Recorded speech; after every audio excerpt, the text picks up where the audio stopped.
What's up? Comma, Reclaim Dead, Laz, Matt. It's been a little bit.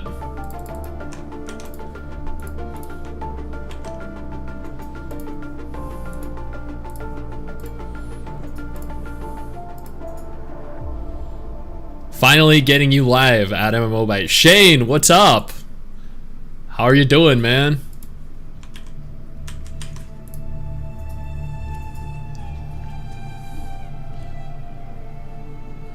Zero Prime, dude. How's your weekend going?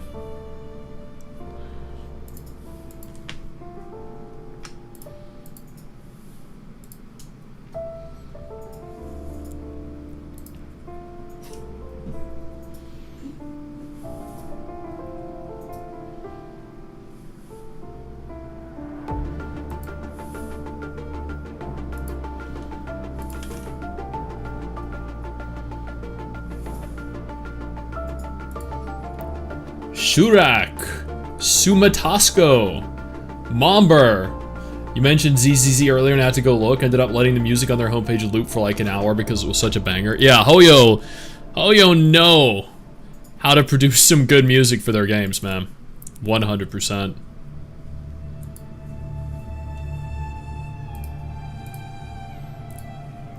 Low-key hype for stream today. We got a lot to talk about. We got a couple videos to watch, react to. We got a new demo to try out. A little more grinding.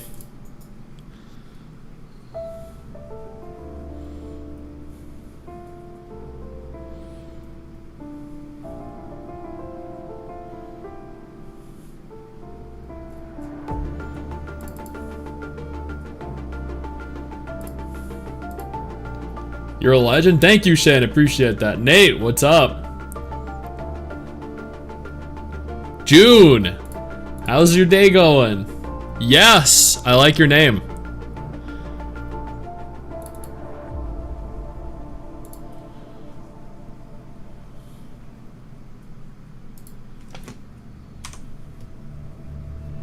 What's up, Lydian PD? Stop beating your meat. Dude, I'm not the one that beats my meat. I have a wife. She handles that for me.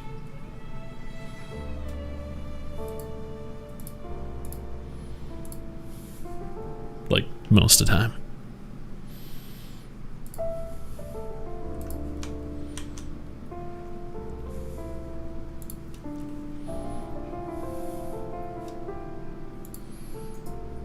Set, what's up? Gotta go grab a snack, alright. Good, glad to hear that.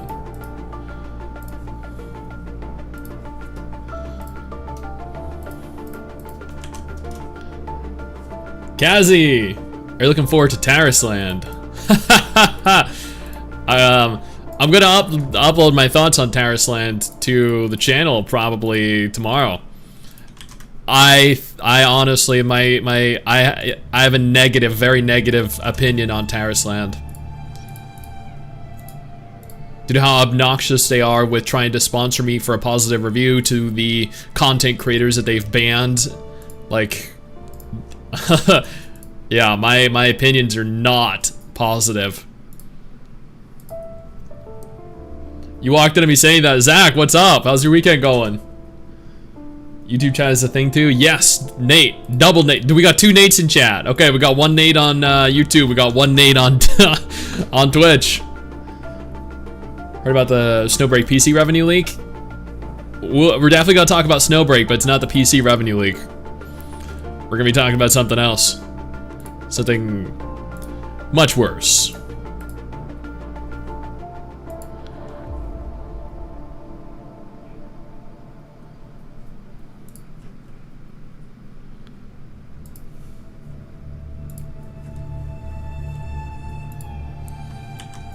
Awesome.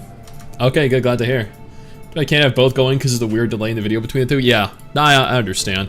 Thankfully, for me, I kind of just like, I have the loop, or not the loop, I have the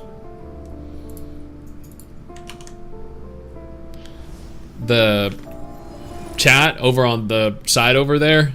that appears on my phone too. There can only be one. Talk about being salty and desperate, devs. Yeah. Hold on, why isn't my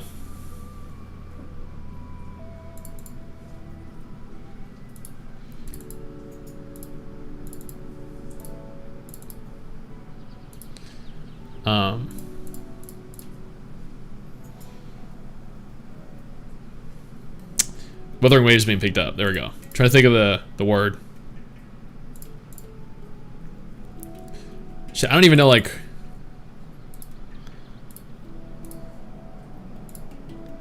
Nope, that ain't it.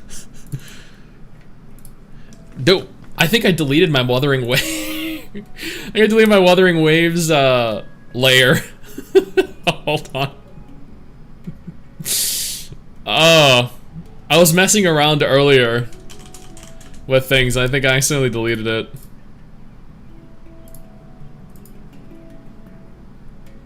There we go. Whoops. Vince, what's up? What are we checking out today? We got a new demo to preview, and we got a couple videos to discuss and sit through as well. We got a lot to talk about. You give Snowbreak another chance. Oh yeah, ours. Same here. I'll be getting back into Snowbreak in a little bit, so I can do some additional videos on it. Level? What level am I? Union level 41.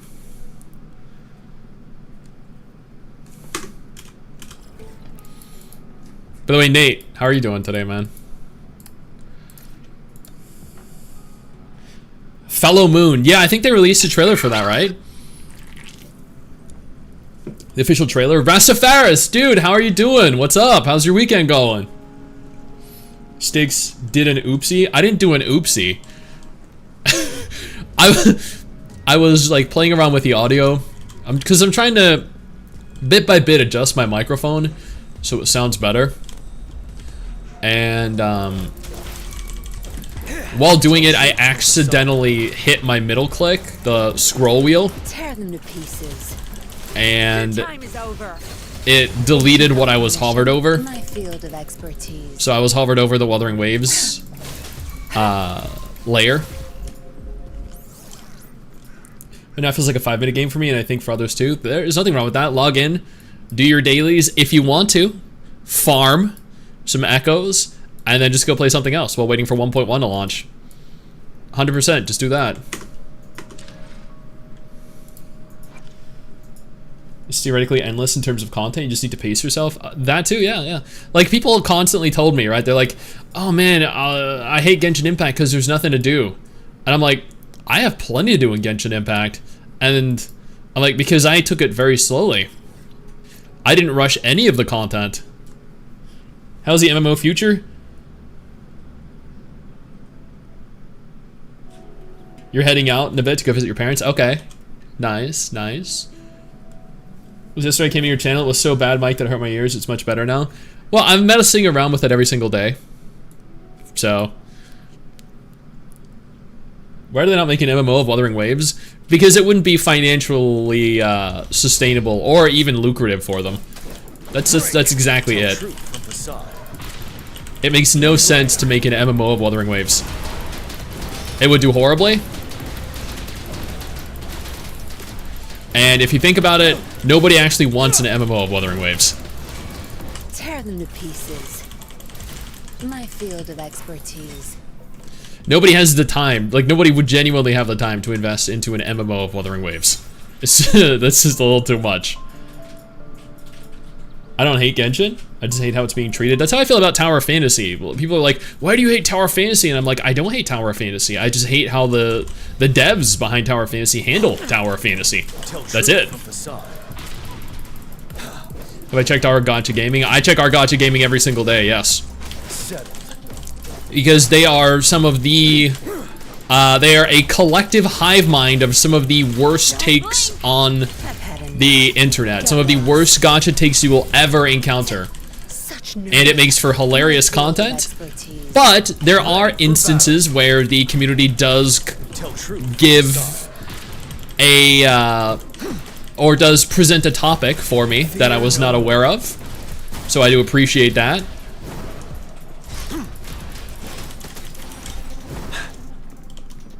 MMOs are just a lost genre at this point. I agree. There's nothing, absolutely nothing, I think, that could save the MMO genre at this point. Ocean Polaris, you don't have time for it? Yeah, exactly. A lot of us don't have time for MMOs anymore.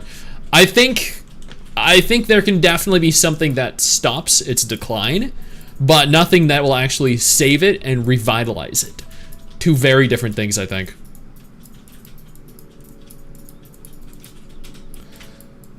Where are you pulling for? 1.1.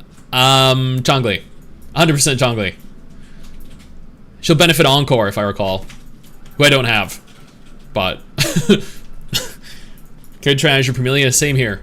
Azure Premilia, Project Mugen, Zenless Zone Zero, Wuthering Waves, Arknight's Enfield. Like, there are just so many cool looking games that are all coming out.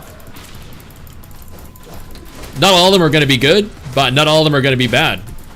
They will, however, all provide me something to play, something to stream, and something to do videos on. So it's a win-win-win for me.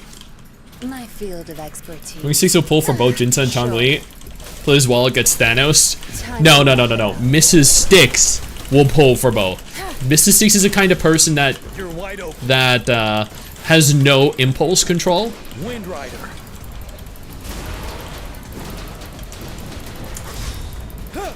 She's the kind of person that pulls without regards of her bank account. She's like, I'm gonna keep pulling until I get Gion and his weapon. It doesn't matter. I will get him. Same with Yinlin, same with Chongli. Mrs. Six sees a hot booba mommy, insta pull. That is her. She also sees some, you know, like, hot husbando daddies, and she's kind of the same way. Like, I saw Gion, and I'm like, dude, I need Gion. Watching it live from Venezuela, my English is not very good. Your English is perfectly fine. I don't know what you're talking about. I think your English is perfect. Don't question yourself like that, man.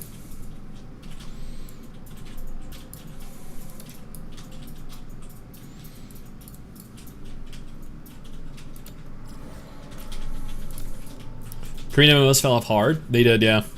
Are Genshin Impact fans likely to play Grand Blue Fantasy? I'm sure some people of them do. Some of them do, yeah.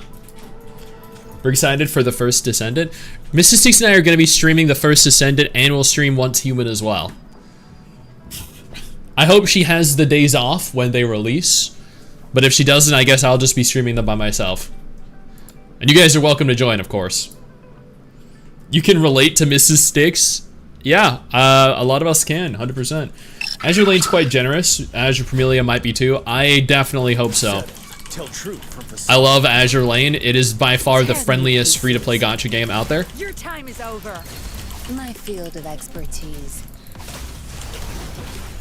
So I'm hoping that translates over well to Premilia. Wind Rider. You got some milk, what's up? When you say people don't have time for MMOs anymore, is that because of MMOs inherent grindy nature? No, it's not the grind. I don't think it's the grind, because people can grind for hours and hours in Wuthering Waves, in Genshin Impact. The reason they don't have time is because of the investment necessary to keep up with it. So as an example here, like when I play Wuthering Waves, I'm done, right? I can stop playing now and play again next month. No problem. I'll do the story, I'll finish the content in a few hours, and I can be done for 6 weeks. I can come back 6 months from now, and my characters will still be able to clear me through all the content without issue. I don't have to play catch up, I don't have to get new gear. In MMOs, it's a constant struggle to stay up to date, where by the time you catch up, everyone has already begun to move on to the next level, the next stage of gear. By the time you eventually reach the point where you've accumulated everything you can, acquired the best in slot, another patch is right around the corner that entirely and completely invalidates everything you worked towards. So that is why people don't have the time, I think, necessarily to invest into MMOs in the same way that they used to. But that, you know, that's just my opinion, of course. You're playing Azure Lane right now? Good choice. Good choice.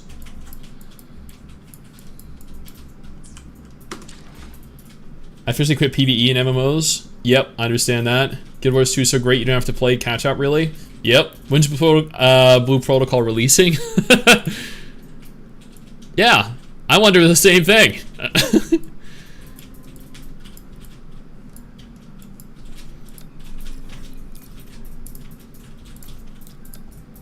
Do you know about Mihayo's cloud project allowing Genshin to play? I do, yeah. I do, I know that, yep. Luna, what's up? Man, those discussions are giving me flashbacks? Yep, I know, right? That's what I think should be fixed. Sorry, but that's just nonsense. MMOs were always like that. No, I know MMOs were like that. I do. But when we used to play MMOs aren't targeting a new demographic. Gacha games target a new demographic. MMOs target the same demographic. The same people that played WoW played Final Fantasy XIV, they played Guild Wars 2, they played The Elder Scrolls Online, they played Black Desert Online. All these people have slowly begun to age with the MMOs themselves. I used to be able to grind 14 hours a day in the MMOs that I played. I can't do that anymore. I'm an adult. I have a job. I'll eventually have kids. These are just the time investment I now have, and that is required for me to put in, just doesn't correlate with each other anymore. There is no time for me to invest into MMOs like that. I can, however, invest into a survival game, a single player game, a multiplayer game, a gacha game very easily because you don't have to play catch up. MMOs don't target the new demographic of players that are interested in Fortnite, that are interested in instant satisfaction and gratification. They just don't. Very different demographic, very different market now. MMOs used to target the kind of people that were interested in spending months attempting to grind to obtain a single goal. Time to wrap it up. It says, what if MMOs was just a model and eliminate the upkeep? Good. There's no I doubt it. I hope maybe one day they do. Mobile MMOs have tried. Mobile MMOs have made it so they're completely autoplay. That gear is automatically obtained, automatically equipped. So they're definitely trying MMOs. It's just that they're all horrendously predatory, and we don't like autoplay MMOs. So like, Steve's getting old and soon enough to train his kids to be. Yeah, I mean, yeah. That is Azure Premier releasing, hopefully within the next year. They could design an MMO like that, but nobody cares.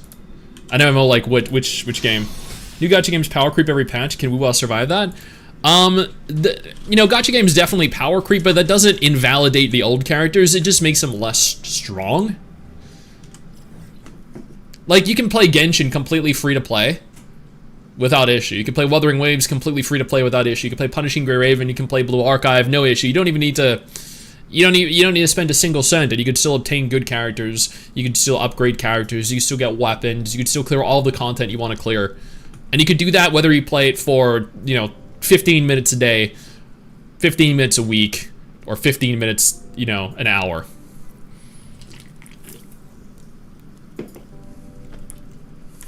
Oh, like I just described? Okay. MMOs now for adults have the events that are on a fixed hour. They're not compatible with our work hours. There's that too, yeah, definitely. Just joined. First time seeing this. Is it an MMO? This is a multiplayer game.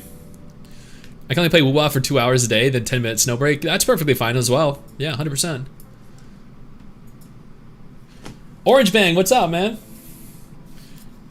You don't need to pull every character except you. Yeah, just need to pull for Gion. That's it. You're good.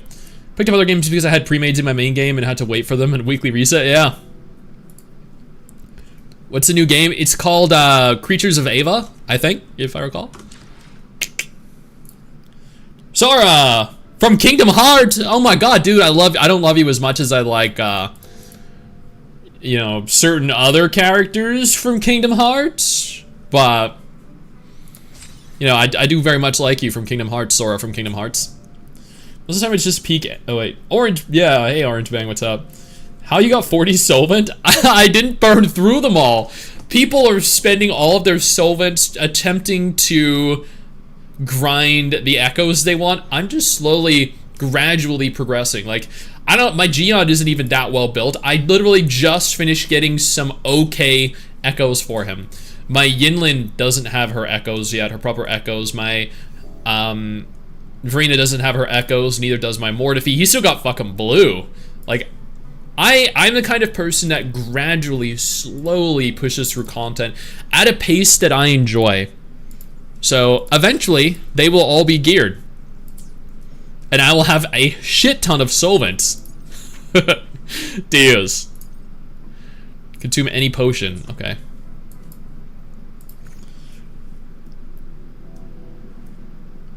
You need, it's a skill issue? You would use the solvents only for upgrading? It'd be cool if we can get in-depth dungeons. That would be cool, yeah.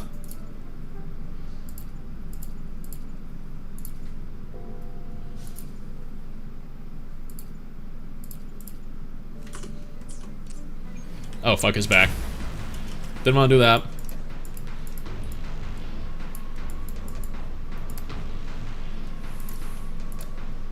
Just Snowbreak farming item dungeons without autocomplete feels cringe. You think about reason why AFK and idle games are popular now? It could be, yeah. No, idle games are definitely popular because of the lack of investment required by the individual. Like, how many of you know the content creator Vulcan? So, Vulcan and I are friends. We chat all the time through DMs. He plays a lot of AFK Journey, and he was playing a lot of solo leveling Arise, both of which were because he's not into games that require a lot of physical investment from him as a player. He's the kind of person that likes to play gacha games while just walking around, exercising, doing things during the day. So he keeps AFK Journey open on his phone. He keeps solo leveling Arise open on his phone while it's auto grinding. So for him, who plays games while doing other things, he can't like actually be there at a computer all day playing the game he wants to play. Thor, yeah. Does it work to get the weapon of the character? Yes. You play AFK Arena? Nice.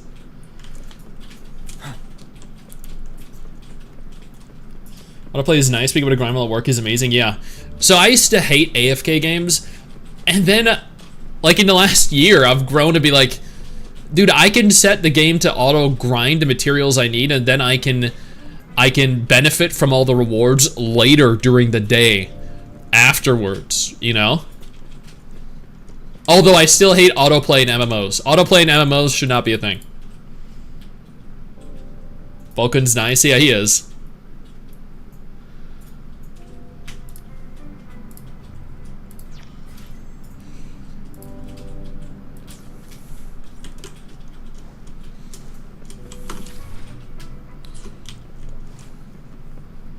I'm enjoying it. Okay, good. Glad to hear that, Titan.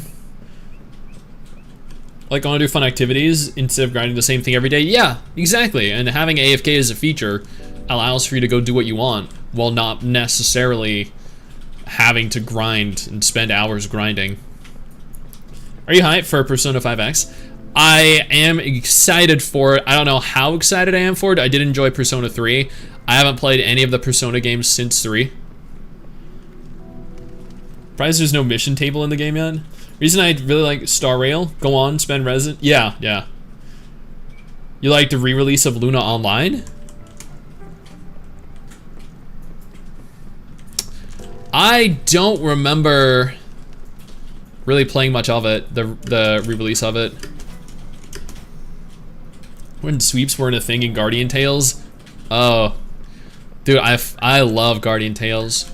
Whenever I mention it, people are always like, oh my god, dude, Stiggs likes Guardian Tales, it's incredible. And I'm like, yeah, no, dude, I actually love it.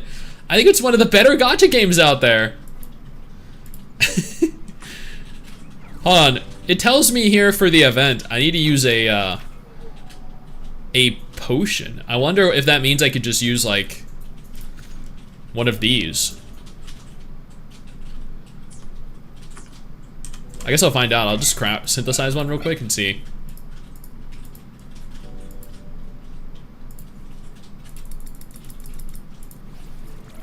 I always get AFK type games as teammates in Overwatch. Yeah, exactly, right? Oh man, I play a lot of Overwatch. I fucking hate playing with other people sometimes, dude.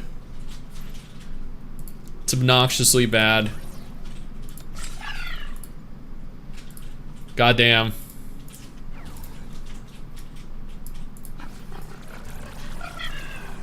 MMOs would be in a better spot if the known companies that commonly made them had a better bit. Yeah. Or if the companies that make MMOs had any semblance of intelligence whatsoever. Because they value revenue over... Okay, that still works. Because they value revenue over longevity and player satisfaction. What's his rank 41 gameplay? What do you mean, what's the rank 41 gameplay, Wuthering Waves Central? It's great. It is great level 4 Union level 41 gameplay. What?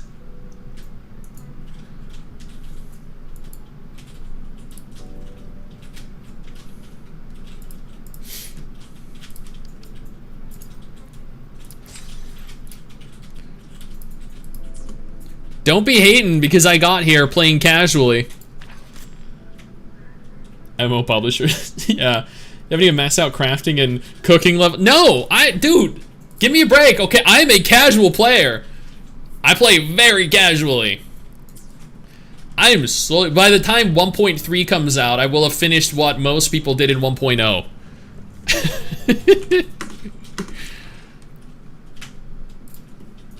I did hit databank level 20 though. So in your guys' face. Wait, do I have my, do I have my Yinlin build? I'm surprised no American company is making anime gacha. Not yet, they will be. If they're smart.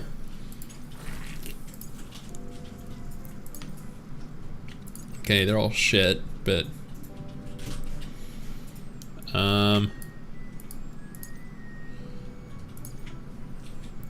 right, I was trying to fix up her weapon.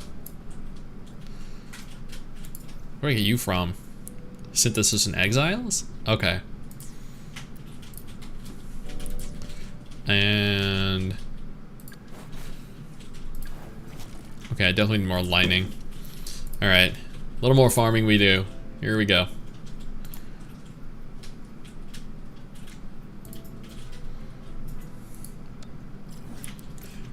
The West perfected the Facebook mom mobile games though. Not untrue. I wonder when Blue Protocol is releasing. It will probably be a while. It got delayed in every country except for America. Yet, or sorry, except for Amazon's like global version. But one would be led to believe that Amazon is probably going to delay their version as well, like every other region has. It makes sense too. Just say you're doing great. I'm only 46 and I'm nowhere near casual. Yeah, Mrs. Sticks is 45 or 46 too. She plays it a lot more than I do. I play it for, like on stream days, I play it for, okay, I play for probably a cumulative total of 10 hours a week. But then I also do 10 videos per week. 7 for my Sticks channel, 3 for my MMObite channel. And then, you know, I cook 3 times a week. I work out for 2 hours a day, 7 days a week.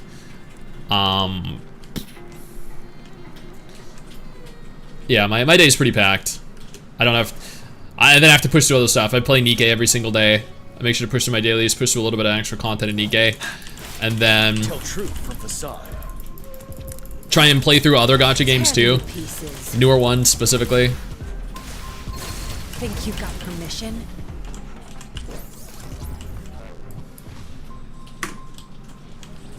So I can do videos on them. You're about to hit 46, nice. What wood drama? We're gonna watch some stuff after I kill the birds I need here. A Chinese controller for my phone to directly map the buttons to the screen with the app that comes with it. Works for you and was cheap. No, that's sick.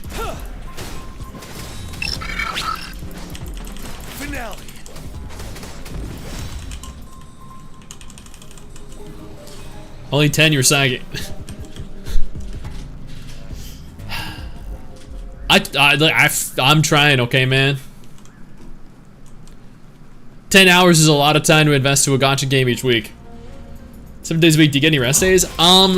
So what I do is I do 3 exercises, and I do 4 to 5 sets of the exercise. I do, let's say as an example, I do chest day Monday, upper back Tuesday, lower back Wednesday, legs and like triceps Thursday, biceps and lower chest Friday, upper chest and like abs Saturday, and then like legs and another part that I don't remember which ones I mentioned on Sunday.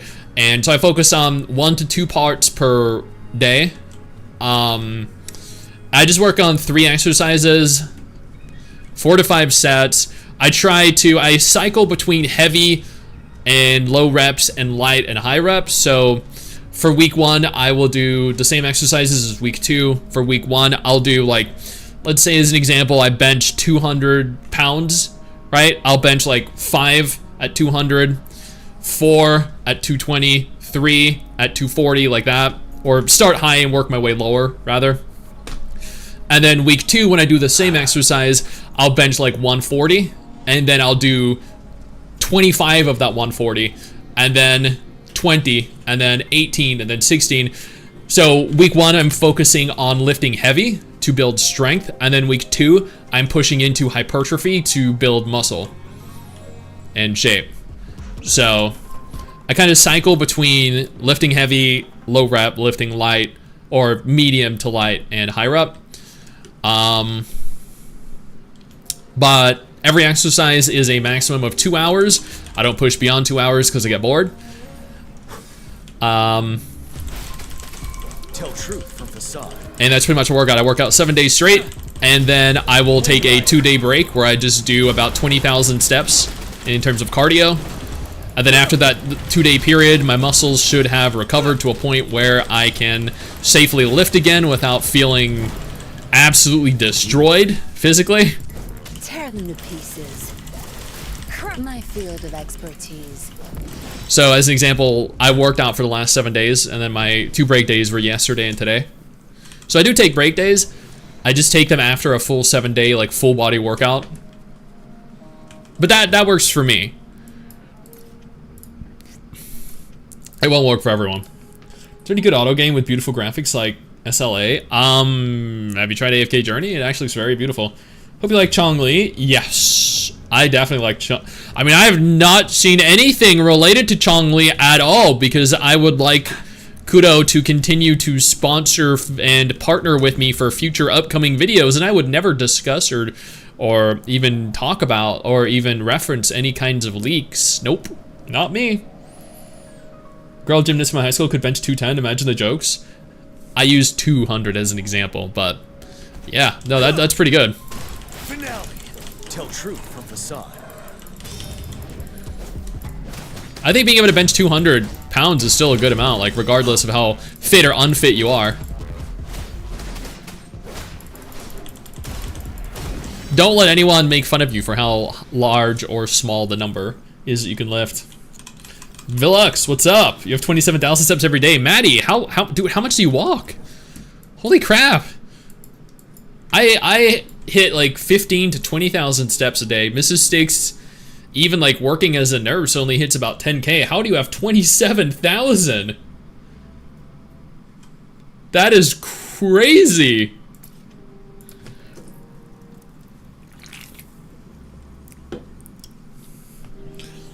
$27,000 steps every day. Your knees are messed up since I do this for 8 years. What are you? A robot?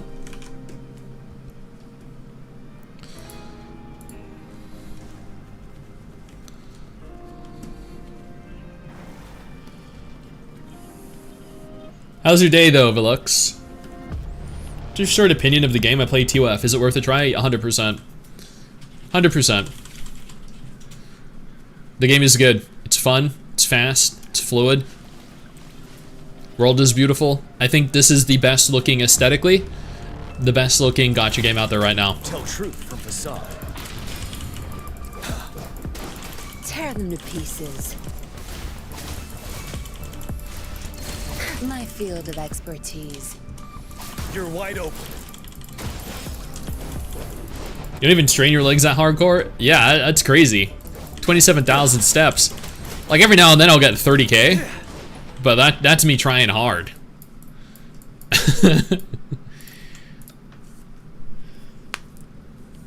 What gacha's coming out next month? Zenless Zone Zero is coming out next month. That's the big one. We got the Elden Ring DLC coming out like next week. We got Terrace Land, which nobody's gonna play, but that's coming out next week as well. We have Dawn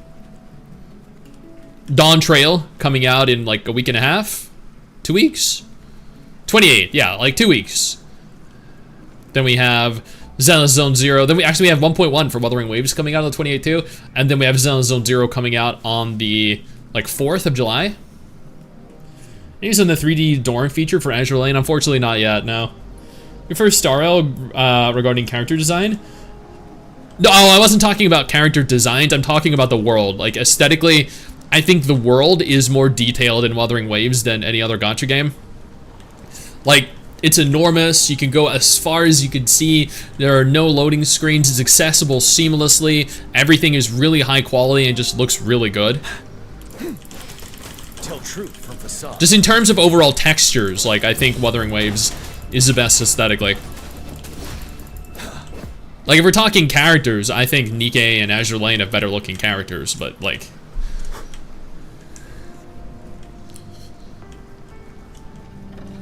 I don't think Azure Lane nor Nikkei have a better aesthetic, you know, overall.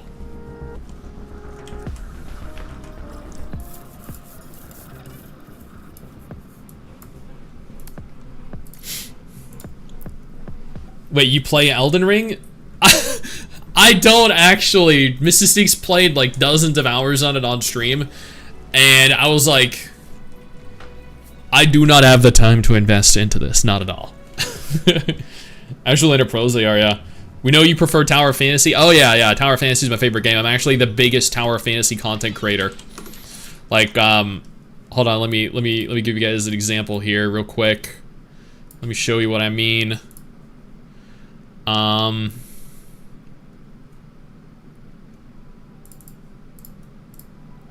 Here we go. Let's look for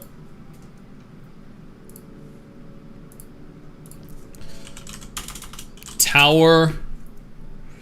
Yeah, look at this. 57,000 views, 78,000. Hold on, maybe I can go into my stats actually. This will give you guys a better example.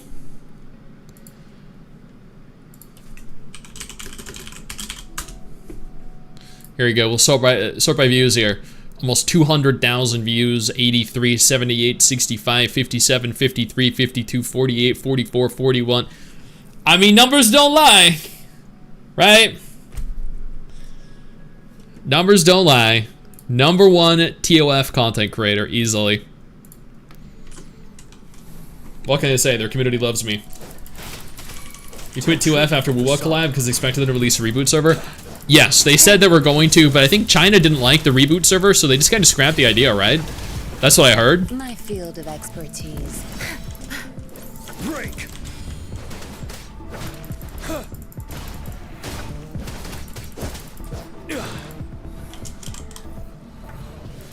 Some good farming. Oh, yes it is.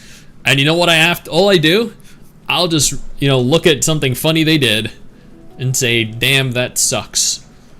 Easy. The TOF master. Oh yeah. Dude, easy. They call me the #1 TOF content creator. For real.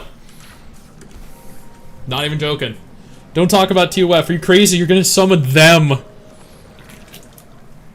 They still talk about me like at least once or twice a week on their Discord. They really, really love me.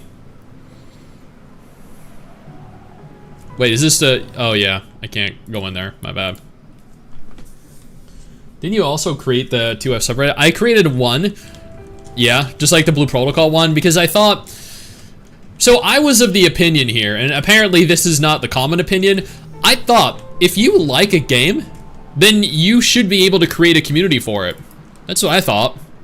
I thought, you know, it could be cool to create a community and, like, have all of your channel members kind of get together in one place and discuss a game on a social platform like Reddit. But some people were like, no, he can't do that. I didn't know I couldn't do that. I thought I could. I didn't know Reddit was, you know, like we were blacklisted from doing that on Reddit. We all suffer for Hana killing the game. Yep.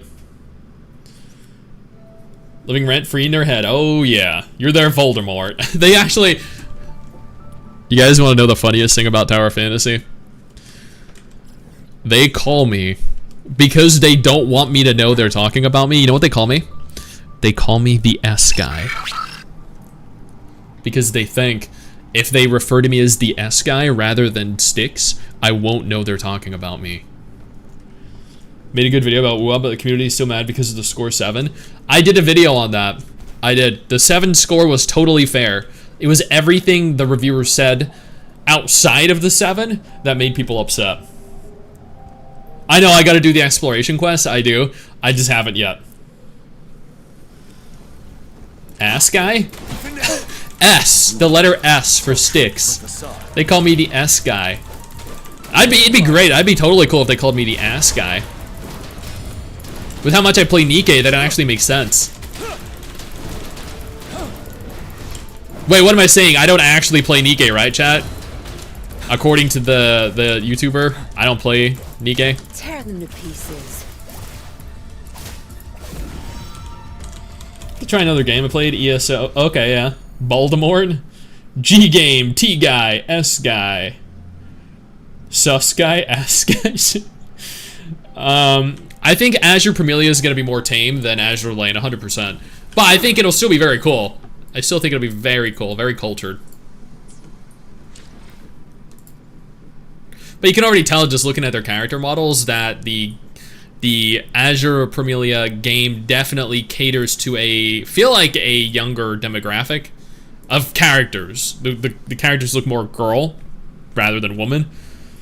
The ass guy. Do you already cover the 2 Blue Protocol videos from yesterday, the stream and the 3-minute trailer? What 3-minute trailer? I know it wasn't anything concerning global. You're into S? The sus-ass boob guy? Do have to all the stuff themselves? You just called out the issues? That's exactly what I did, yeah. All I did was I made a video about everything they did. And people were just upset with it. They don't want to know. They don't want other people to know.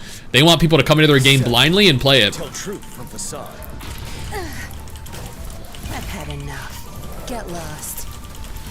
That's okay. In their community, they are of the impression that I'm going to doom post every game just because I talked badly about Tower Fantasy and the things that Hada did. When Honkai Star Rail came out, they're like, oh, just wait. Sticks within a couple days is going to start doom posting the game and talking about all the negative things. I never did. Never once doom posted the game. Never. I didn't even, like, there was nothing even really negative that I covered. They're like, whoa, wait until a few days after Wuthering Waves launches. Totally going to doom post that game. Nope. I've done nothing but positive videos because I've been thoroughly enjoying myself and, like, Azure Premilia will be more direct competition for Genshin? I mean, we'll have to wait and see.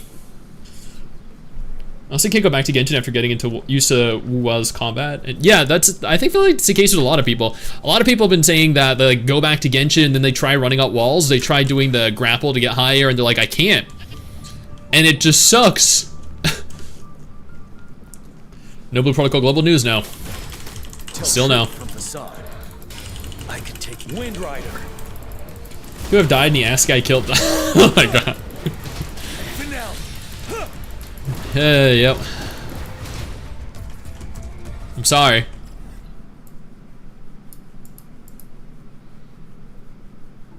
Alright, let's go. Back when Genshin first released, people called it Genshin Breath of the Waifus. Yeah. Okay, for ZZZ and Premilia, same here. Make a good game, get good reviews. Make a bad game, get negative reviews. Yeah, I know. The funniest part is, like, Kudo definitely had some hiccups with Wuthering Waves, but at the same time, they, like, remedied those issues so quickly and give us a lot of compensation as an apology. Whereas, like, okay, what did Kudo do? They messed up the translation of Gion's weapon. There's some performance issues. What else? Like, what other major issues were there for Wuthering Waves? Because with Tower of Fantasy, there was like, they plagiarized Honkai Impact, they plagiarized another creator and stole their trailer, they plagiarized Fate Grand Order, even after apologizing for the first 2 plagiarism attempts. Every patch had major hacking and duplication issues.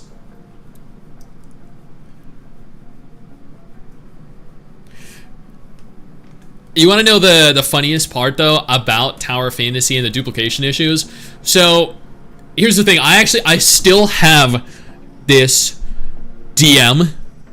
I can go back and show. I won't, because I don't want to out the staff members from Level Infinite who I discussed this with. But when Tower of Fantasy was rolling out one of their big updates that was known to have a duplication issue within China, I asked them, because I was going to do a dedicated video on this, and I asked them, how are you going to tackle this? How are you going to handle the duplication issue that was present within the Chinese version of the game that China fixed in a future update? And the dev, or the publisher, one of the staff members from the publisher at Level Infinite, they told me verbatim, we're not. And I was like, what do you mean you're not? You know that the duplication bug is there, right? And they said yes. And I said, and like China had a working fix for it, right? And they said yes. And I said, so then how come you can't apply the fix that China has for the current version to fix it preemptively before the bug becomes known and abused? And they said, because China is responsible for this. They can't apply a fix retroactively, or proactively, rather, and fix the game, turning it into a version of the game that isn't available, or wasn't available, when China did it. So they couldn't apply the duplication bug fix, because then it would have conflicted with the Chinese version of the game that would be released at a later date that fixed the duplication issue. And I couldn't wrap my head around that. Like, so you're gonna let people abuse the duplication bug until you push out the fix that you already have, that China pushed out originally, that you refused to push out? And they're like, yes. And I was like, will be ours. You are aware that there are going to be a lot of people that cover this, right? The duplication issues. And they're like, yeah. And I'm like, that could detrimentally affect your game. And they're like, we'll fix it once we push out the follow-up update. And I just kind of sat there like, there's no way. There's absolutely no way that they would rather let players abuse a duplication bug, the exploits, knowing full well and having the fix in hand. But they did. So they only didn't do it because it would mess up their version numbers. Yeah, it would conflict with the version that China had. And I could not believe it, man. I could not believe it.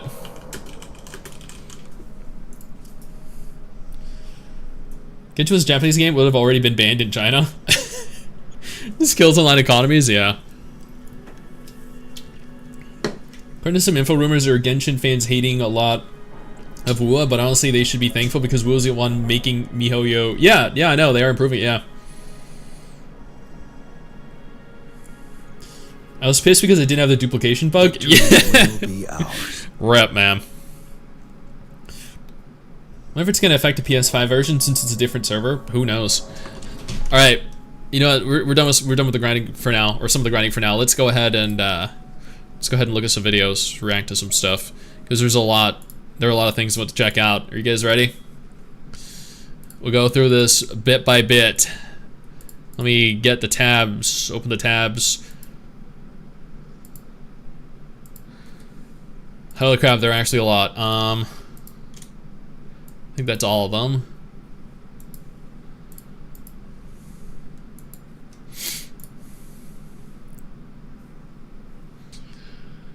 Oh boy.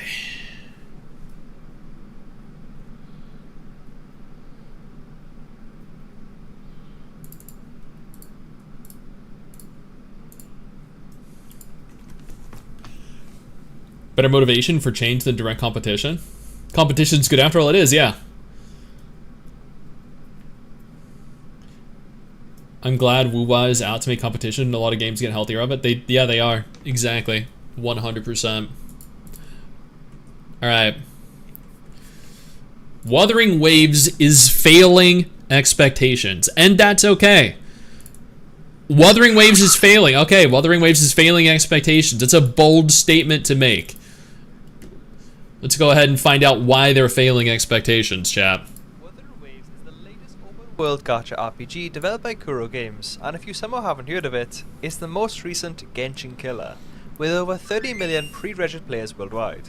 Except... Yeah, 34 million. Despite the game's overall success online, Wuthering Waves is slowly being ruined by its own community. Now, I'm not here to... Wait. It's being ruined by its own community? Is that because they're being overly positive about the game? Or overly negative? I guess we'll find out. ruin everyone's fun, because the game is actually really good. Aside from Agreed. bugs here and there, but that's to be expected. Now, today I want to talk about how a lot of the support for Wuthering Waves comes from people who actually hate the current state of Genshin Impact, but also don't play Genshin Impact. Well, they don't play Genshin Impact because they got bored of Genshin Impact. What is this now? We're gonna find out. The Genshin Killer? Yeah, they called it the Genshin Killer, the latest Genshin Killer. I never did, just for, just to preface this entire thing, I've never called Wuthering Waves a Genshin Killer. I've always said that Wuthering Waves is a very different kind of game. why does it even matter? For starters, literally anything you see about Wuthering Waves is basically along the lines of Genshin could never. I mean, true, but let's be honest, the reason people are saying that is because Genshin really could never. Like, oh my god, they just gave us a temple and a free 5-star of our choice? MiHoYo is never gonna come back from this. No, they don't think that Hoyo's never going to come back from this. They're just like, Hoyo would never give us this. Hoyo would never give us the, like, 70 free pulls that Kudo have given us over the course of literally just the first week. The potential for 3 guaranteed 5-star characters within the first week of playing the game. Those are things that Hoyo would never do. Not that they would never come back from this. I think anyone that is of the impression that Kudo and Wuthering Waves is going to destroy Genshin and Hoyo are blinded by the whatever hatred they have, unbridled hatred for Hoyo and Genshin and whatever other properties that they hate within Hoyo's collective properties, like Star Rail, maybe Zenless as well. No truer words were said. When Zenless is out, Genshin might be neglected. That might be the case. I guess we'll find out. It's like, come on, are you serious? A lot of people have been putting high expectations for Wuthering Waves to succeed Genshin, and give the community what they've been asking for. But when we put a new game at launch to compete with Genshin Impact, which is 4 years of industry experience, it's just not going to happen. You might think all this hype is actually good for the game, and that it's built up to be a very much needed competition for Genshin Impact. I mean, it will be, but at the same time, let's also just take a moment to acknowledge here that other games have had that kind of hype too, like Tower Fantasy. Tower Fantasy failed horrendously, but that's because of how it was handled, both within China prior to its global release and globally. Now, Wuthering Waves launched worldwide at the same time. Tower Fantasy launched, what, 6 months, a year earlier in China? They had a ton of issues in China that just were not fixed prior to releasing globally. That brought the game down. Wuthering Waves did not suffer that because of its global worldwide release at the same time, concurrent release. But in reality, it's setting up Wuthering Waves for failure. Wuthering Waves is never going to reach the full potential as Genshin Impact, especially during its first month of official launch, despite how fun the game is to play. The scale of Genshin Impact is phenomenal, and it's likely the first game that even comes to mind when you hear the word gacha. Hold on, the scale of Genshin Impact is phenomenal. Like, the scale of 1.0 of Genshin is phenomenal? I don't know. I think, like, and correct me if I'm wrong here. I don't know if I'm the only one that feels this way. I feel like Wuthering Waves has done a great job of replicating the size and the scale of Genshin 1.0. I dare say, Wuthering Waves feels larger than Genshin 1.0 did. Now, I don't know if 1.1 with the new area is going to be as large as Genshin's, what, the Dragonspire region was. I don't know if 1.2 is going to provide an area like massive like Liyue's area was. I don't know, but the Mondstadt region was definitely very big for the kind of game it was, but I feel like the entirety of 1.0 of Wuthering Waves overall is definitely of equivalent size and scale. Oh yeah, it's bigger than 1.0. For gacha at the time, it was huge. Genshin made gacha mainstream. That is very true. Although my point here is that in terms of scale, in terms of size right now, I feel like Wuthering Waves is bigger. That kind of branding for Genshin Impact is incredibly difficult to surpass because HoYoverse have set the new standard in the industry, regardless of whether you enjoy their games or not. By constantly comparing the two, it just creates higher expectations for Wuthering Waves, and if it fails, it'll just be another overhyped game and it'll soon be abandoned just like the rest. Sword Art Online, Unleashed Blading, Final Fantasy VII, the First Soldier, Tower Fantasy. I mean, wait, true. Hold on. Wuthering Waves is different. This game will kill Genshin. No, there's no way Wuthering Waves would ever kill Genshin. But Genshin have made, or Hoyo have made numerous changes to Genshin over the course of the last couple weeks, or announced future changes to Genshin that were a direct result, no doubt, of Wuthering Waves and the, I guess, how intimidated Hoyo feel by the potential threat of the game. In scale in terms of advertisement, he might, yeah, I mean, maybe? What do you think about the Spid situation? I talked about that yesterday on stream. I have a video coming kinda with my thoughts on it, probably tomorrow on the MMObyte channel. I just know it. All these people online even said so too. Aren't these the same people who said that they hate Genshin Impact? Wait, hold on, what was that? Who were they? Why I'm quitting Genshin Impact for Wuthering Waves. Wuthering Waves is already better than Genshin. Okay, yeah, but like, okay, let's be honest here. Okay. Tectone did actually play the shit out of Wuthering Waves. Hex Juice, she reacted. That wasn't a video where, if I'm correct, was not a video where she discussed her quitting or moving on over to Wuthering Waves from Genshin, or where she...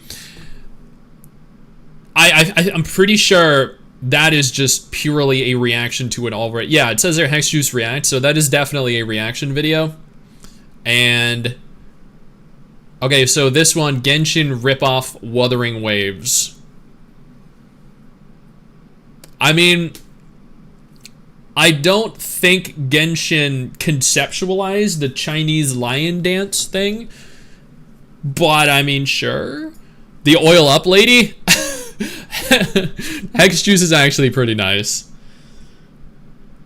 That's a reaction she did? Yeah. So it's not like her, you know, it's not like where she's openly admitting she's quitting something for something else, like, you know, Tectone did with Genshin here. People who said that they hate Genshin Impact?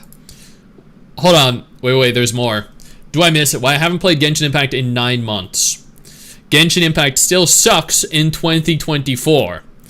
Genshin Impact is never getting better. But that, again, that's another React video. So, but I mean, like, these are just fact pieces, or not fact pieces, opinion pieces, right? There's people that don't necessarily like the game and maybe just want something that's similar to it but different. I wonder why they say that. Now, don't get me wrong, having this game being backed by some really popular names is great, because it gets new people playing. But when we're overhyping the game to be a better version of Genshin Impact, it's already pushing Withered Waves to an early grave. And the last supposed Genshin killer was Tower Fantasy, and that's a living, or well, dead example of that. Oh yeah, it is, 100%, oh yeah. Another open world gacha RPG developed by Horror Studios, this game was very hyped up within the Genshin Impact community, even receiving over 20 million pre-registrations, and yeah, it got like 4 million. It only had a few million pre-registered players. Wuthering Waves had over 34 million. 4 million, 34 million. That's literally... that is quite the stark contrast in total potential players. And then Wuthering Waves actually, Kudo announced that the game had hit over 30 million downloads. That's something Tower Fantasy did not achieve. So, even if Wuthering Waves has a drastic decrease in total population and total activity across the board, it's still going to be significantly higher than Tower Fantasy. Why is Tecton still talking about Genshin Impact if he doesn't play it? I talk about World of Warcraft and Final Fantasy XIV, even though I don't play them either. I haven't played either in about 8 months, but I played them for years, and I loved them immensely. but just because I'm not playing him doesn't mean I still don't have the input from those years worth of experience. Tower of Theft. It also didn't have a floating ferry ruin some of the best segments in the And game. because it farms, yeah, you know, and because, Tower great of Fantasy views. really popped off on a release, and it wasn't really hard to see why. For the same reasons as Wuthering Waves, the combat in Tower of Fantasy looked great. But it actually wasn't great. The combat in Tower of Fantasy, comparatively to Wuthering Waves, is vastly inferior. There were some really well recognized voice actors, and somehow getting the voice behind Child. Wait, no, wait, hold on. The voice acting in Tower of Fantasy was the worst. Worse than Wuthering Waves.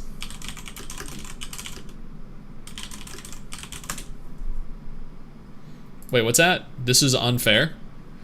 Wuthering Waves review is spreading misinformation. Oh, it's on the IGN review? Okay.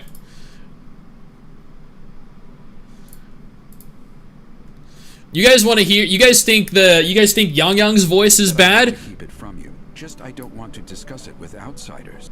Listen to this. This is fucking Elric. Sorry, it's not that I want to keep it from you. Just I don't want to discuss it with outsiders. Omnium has many traits far beyond our comprehension. The most profound being the impact on stabilization of time and space. That is the kind of voice acting in 1.0 of Tower of Fantasy.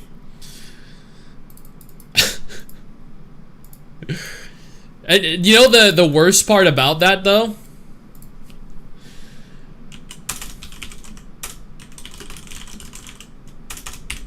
This is what the actual voice actor can do. Shocked. You're like. I've been waiting for you to say that to me. The same guy that voiced Elric voices Kenpachi in the Bleach dub. From here on, it's kill or be killed. No more playing around. Evidently, he has the potential to sound good. But I mean, like... It's 100% voice direction. It is 100% voice direction. That is it. Because that is a stark contrast in terms of actual quality voice acting. And to top it all off, you could actually fly. Whee! With over 272,000 active players at its peak, the game seemed like it had a bright future ahead of it. Until everyone realised that Tower of Fantasy couldn't live up to the same expectations as Hoyoverse. No, it's not because it couldn't live up to the expectations. It's because they realized how exploited the game was, how buggy the game was, how many people were abusing the duplication issues, how poorly handled and mismanaged the game was. Not because it couldn't live up to the expectations. Often being referred to as a pretty yet buggy game with no soul. Painfully similar to some of the early complaints about Wuthering Waves, wouldn't you agree? What I'm trying to say is that by comparing this newly released game to Genshin Impact, which has had over 4 years of industry experience, will only lead to the inevitable downfall of the game. Genshin desperately... I don't think comparing this to Genshin will lead to Wuthering Waves' downfall. I honestly think that comparing Wuthering Waves to Genshin allowed for a larger audience to even be aware of its existence. I think the same applies to Azure Premier. I think the same applies to Unending Dawn. I think the same applies to Project Mugen. Otherwise, we get a Noah's Heart.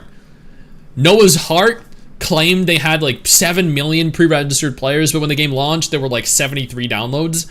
Nobody played the game. It died in less than a year. And that was an open world anime RPG just like these games. But nobody compared it to Genshin. Nobody even knew it existed. So I think this is actually this is a benefit to the game and its success. Should compare them both even more, so both have to improve. Oh yeah. You remembered that? You mean Kenpachi never knows the direction, only straight through walls? That's a very good point, yeah. needs competition. Sure, I agree. But if we put a new game that has some serious potential under 4 years worth of player expectations, then it's just not going to work out.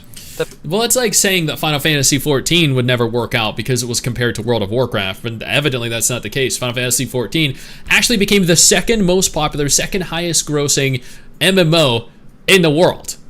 So it didn't need to dethrone WoW. It just needed to be a good, alternative to WoW.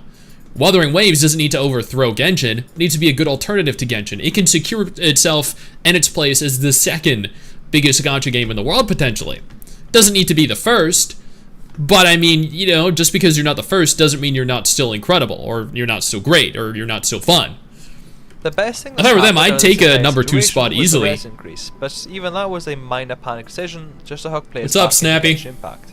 So what, is Wuthering Waves really destined to fail? If we're going from historical data, then yes, Wuthering Waves is not going to surpass Genshin in its current state. The game can become a strong competitor for Genshin Impact in the long term if they play the cards right. But when majority of your player base is made up of Hoyoverse fans, then the community is already very unstable to begin with. I mean, I think, yeah, there are a lot of Hoyo players that play Wuthering Waves, but I'm sure there are also a lot of Punishing Grey Raven players that play it, Honkai Star. Well, you said Hoyo, okay. So there are lots of Hoyo fans that play it, but there are lots of Kudo fans that play it too. There are people that like AFK Journey, Solo Leveling Arise. Like, there's a lot of the gacha genre that are interested in this. And again, the gacha community is largely made up of and consists of a lot of Hoyo players. So Because when the next regional update arrives to Honkai Star Rail or Genshin Impact, it's going to take a good chunk of the community with them. Of course, Yeah. that's not even considering that a lot of the Wuthering Waves community can't even handle realistic feedback to improve the game. the Wuthering Waves community can't handle feedback, realistic feedback. Yeah, the Wuthering Waves community is the only community that can't handle negativity around their game. I'm sure Genshin players love when people shit talk their game. I'm sure the Genshin community doesn't ardently white knight and defend their game. Oh no, I bet someone's like, Genshin sucks, and they're like, yes, we should worship this guy, his opinion is fact. I bet they love it when people talk badly about Hoyo games.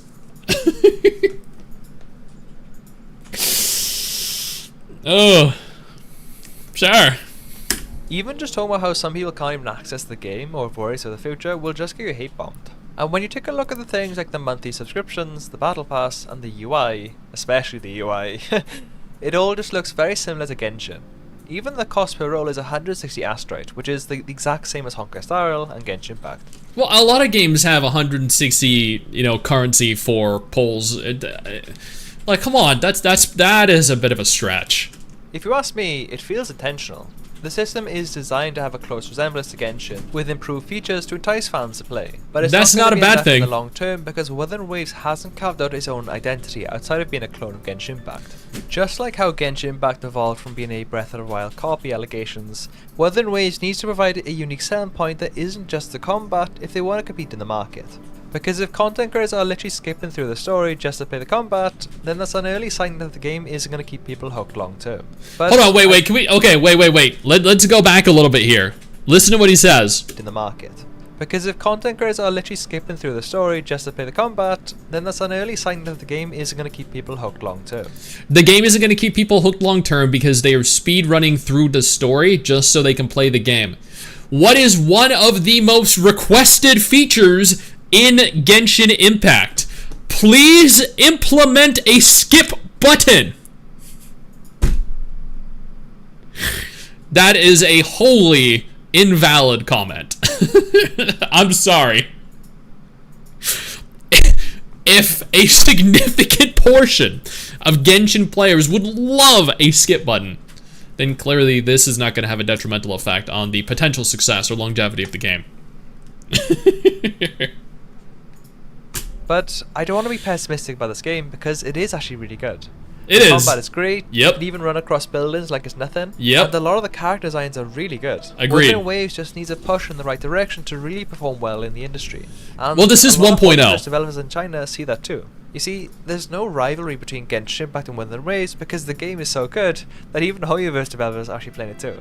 And that also goes to show that there's also a lot of room for improvement within Genshin Impact. But of course, Agreed. these were just my thoughts. Wuthering Waves certainly holds a lot of undeniable potential, and if it works out to be a strong competitor for Genshin, then that benefits everyone. Yep. But rather than viewing it as another Genshin killer, we should appreciate the game for what it actually brings to the table, and how it could push the industry forward. Anyway, Yeah, not a Genshin killer, Genshin adjacent, Genshin alternative. For people that are bored with Genshin.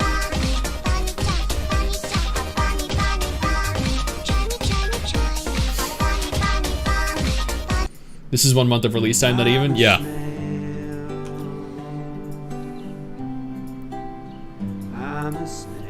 Thank you, Adana, for the 2 gifted subs. Appreciate that. People always judge games by graphics before playing. Haven't played WoW, refused to play WoW, but thinks he should give his shitty opinion. What, this guy? I mean, or some of the chat, I don't know who you're talking about. Skipping Genshin will be the best quality of life update they've ever done. Yeah, that's what everyone wants. Anyways, thanks for watching, and I'll see you later. Okay, yeah. That was spent my life savings on this. That was a solid video. Yeah, he had some good points. Otherwise, I think he falls a little bit too far into the this is a one-to-one like direct copy of Genshin when I don't feel like it is. I feel like there's a lot different.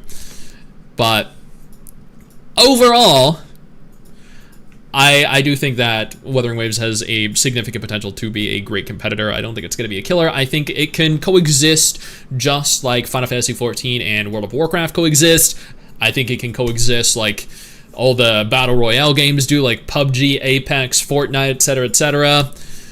There doesn't need to just be one single, like, reigning king.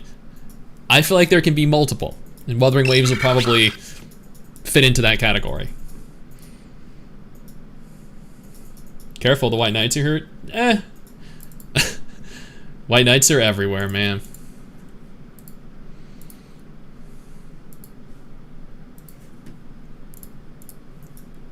Sounds logical, yeah, why not? Yeah, I know. It's the exact reason I want a good MMO, but everyone only suggests WoW. Yep. A game like WoW will force Genshin to be better. Yeah. Yeah. Yep. Alright, let's see. They copied everything from Genshin, but still original. Alright, this should be a good one. They copied everything from Genshin. Oh boy. This will be fun. Alright, can we go ahead and check its like to dislike ratio before we get into this?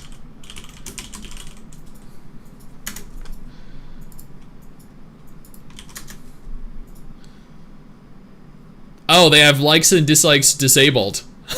Okay. That's always a good, yeah, it's always a good start.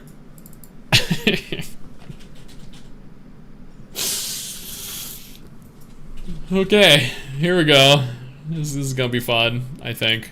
Did they copy Genshin? Let me rephrase. What the fuck they didn't copy from Genshin Impact? Oh my god. Oh, this is gonna be a fascinating 1 minute 39 seconds, chat. Okay, yeah, the battle pass. Yeah, the spiral abyss. Yes, the Your subscription. dad will come home with milk, but this list won't end. The first time playing this game gave me the worst impression humanly possible. The first time playing this game gave me the worst impression humanly possible. Clearly, he's never played an actually bad game before, like Tower Fantasy, or Noah's Heart, or Ni no Kuni Cross Worlds, or The Legend of Neverland, which are all open-world anime RPGs, or MMOs. But hold up. Even copying everything from them. Listen closely to what I'm going to say. What makes Genshin Impact so good? What makes Genshin Impact so good? Okay. Okay, let's discuss what makes Genshin Impact so good.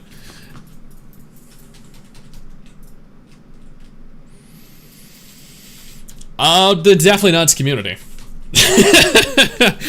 I think, okay, let's be real. What makes Genshin Impact good? Probably its story, but its story didn't start off good. 1.0 was actually very slow, somewhat generic, and a little bit boring. It got good 100%, but I definitely think its story progressively got better and now has kind of become a staple within the genre. I think its story is good now, but was not at the beginning. I think the elemental synergy and resonance between characters is definitely a good aspect of the combat, but the combat outside of that still feels kind of slower, a little bit clunkier compared to something like Wuthering Waves or Punishing Grey Raven. I think the world is beautiful, it's large, it's open, it's filled with things to explore, filled with content that isn't time-gated, like Tower Fantasy was at the beginning. I think the voice acting is good. What else makes Genshin Impact good?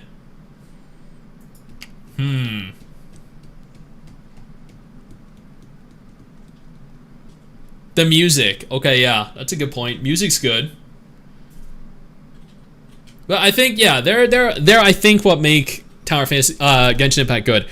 What doesn't make Tower, oh my god, I got Tower Fantasy in my mind. What does not make Genshin Impact good is the lack of endgame, the artifact grind, and the weird emphasis that Hoyo seemed to put on like activities that people aren't really interested in. But let's see what makes Genshin Impact so good. There will always be those who dare to break. Dude, this is when he when you attack Raiden Shogun. The lightning's glow. This was such a cool scene.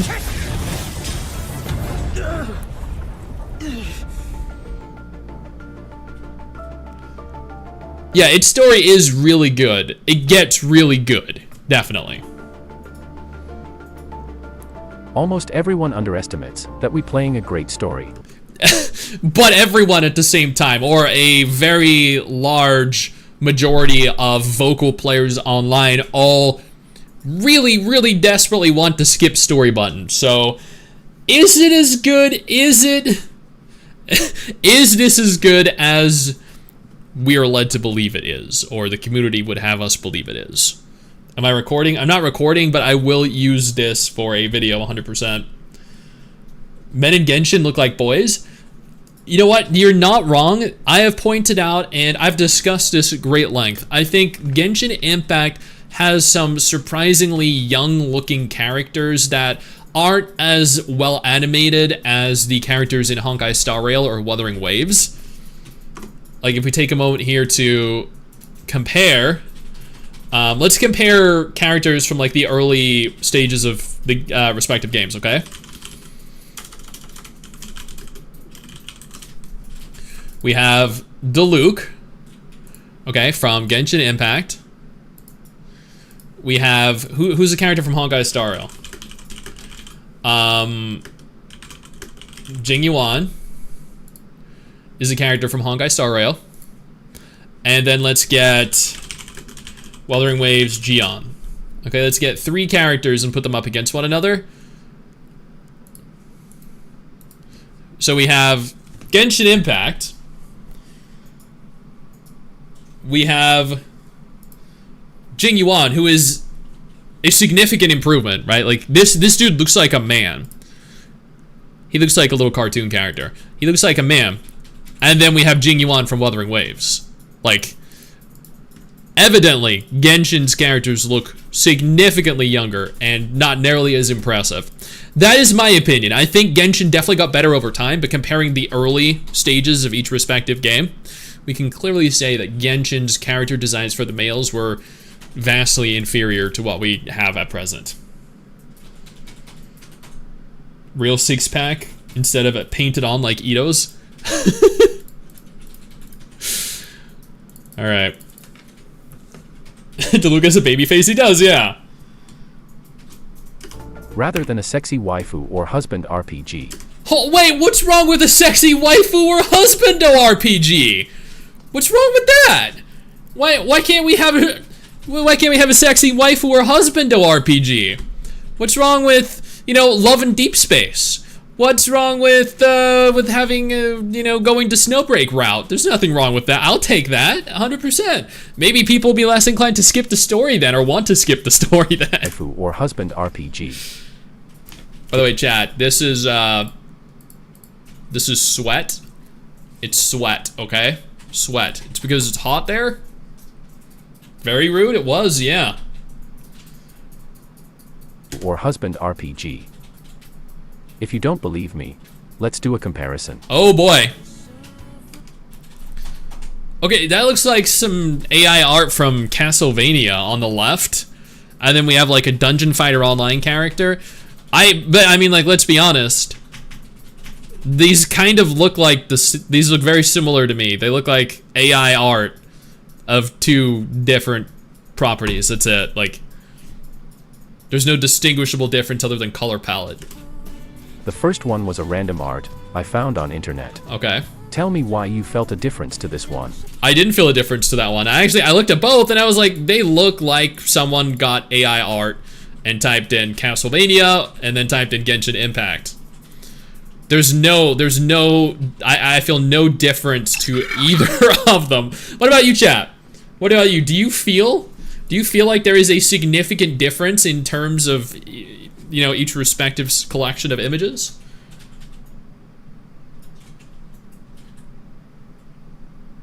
Looks the same. Models are the same. Yeah. Video's brain dead. Yeah. Yeah, I wouldn't disagree. One's a slightly more Genshin anime. Yeah. Why is he using AI art? I have absolutely no idea. Both look soulless? Yes. Yes, exactly. There is no discernible difference between either. The first one was a random art I found on internet. Okay. Tell me why you felt a difference to this one. I didn't. Because an incredible story is behind them. The story is the reason why you feel an incredible difference to the two. The story. I mean, that looks like characters from Castlevania. There's an incredible story behind the Castlevania games too. So that is the dumbest take I have ever seen. The reason he didn't feel any difference towards them was because he knew who the Genshin characters were. He didn't know who the Castlevania characters were. So I mean, you know, that's what I feel. One white, one blue, found on internet. Characters don't give value to the story. It's the story that gives value to the character. No, that is very untrue. Characters give significant value to the story. You can take out characters that have offered so much to the history of a game. You can introduce characters that have no relation to other characters whatsoever and have... Okay, so let's take a step back here. If you remove, as an example from Genshin Impact, if you remove Paimon from the story and introduce a personality to your character, there would be significant value added to the story. The story being told is not, like, there is absolutely no realm of possibility where the story is made better or worse while leaving Paimon there as a character. Okay? Paimon, which is a character, provides more or less impact and more or less value to the story overall. She is a detriment to the storytelling aspect of Genshin. There is nobody that I know that has sat there and said, yes, I love Paimon as a character, and I think she provides so much value to the story. She was good for 1.0.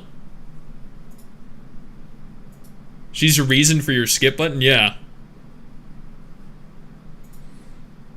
So, if you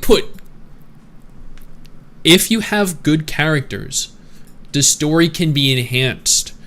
If you have bad characters, the story will suffer.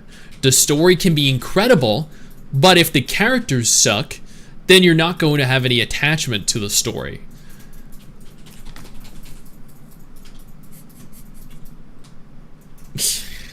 Don't undermine Paimon, she's our emergency food.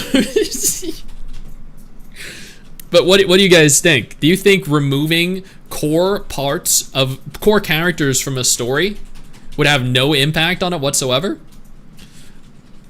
I don't know, to me, I feel like the characters are what make the story. You can tell a story from the perspective of a character and be enthralled in it, but then at the same time, if you introduce another character that doesn't have the same history, that doesn't have the same values as the character, that doesn't have the same morals, the same personality, you could have a completely different opinion of the story overall. You could like or dislike it depending on the value that the character adds. So I feel like characters definitely give value to the story.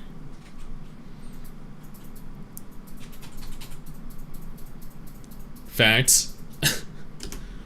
The originality between them. Isn't there separate storylines? And why the fuck there's always a asshole dragon everywhere? I mean, that's true, there is. There is always a dragon in every fucking gacha game, man.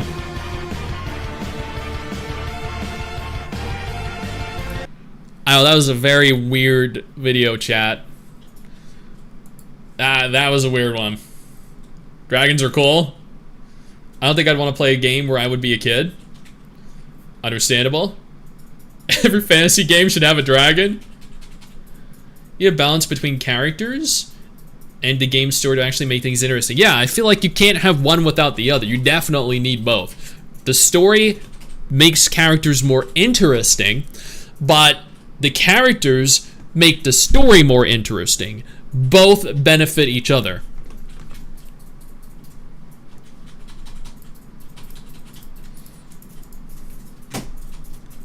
Asshole dragon. The fuck did Jouet do to you?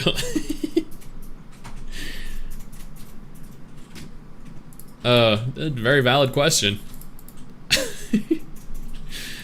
Alright, here we have some big drama, chat. I don't know if you guys know who Nonpon is, but he is a Snowbreak creator. Snowbreak, of course. Oh, nice thumbnail. Nice thumbnail of Red Hood. I like it. Nonpon, good job, bro. So, Nonpon is a Snowbreak creator, predominantly. He did a video recently titled, "This company lied to its creators." That is bad. Lying is bad.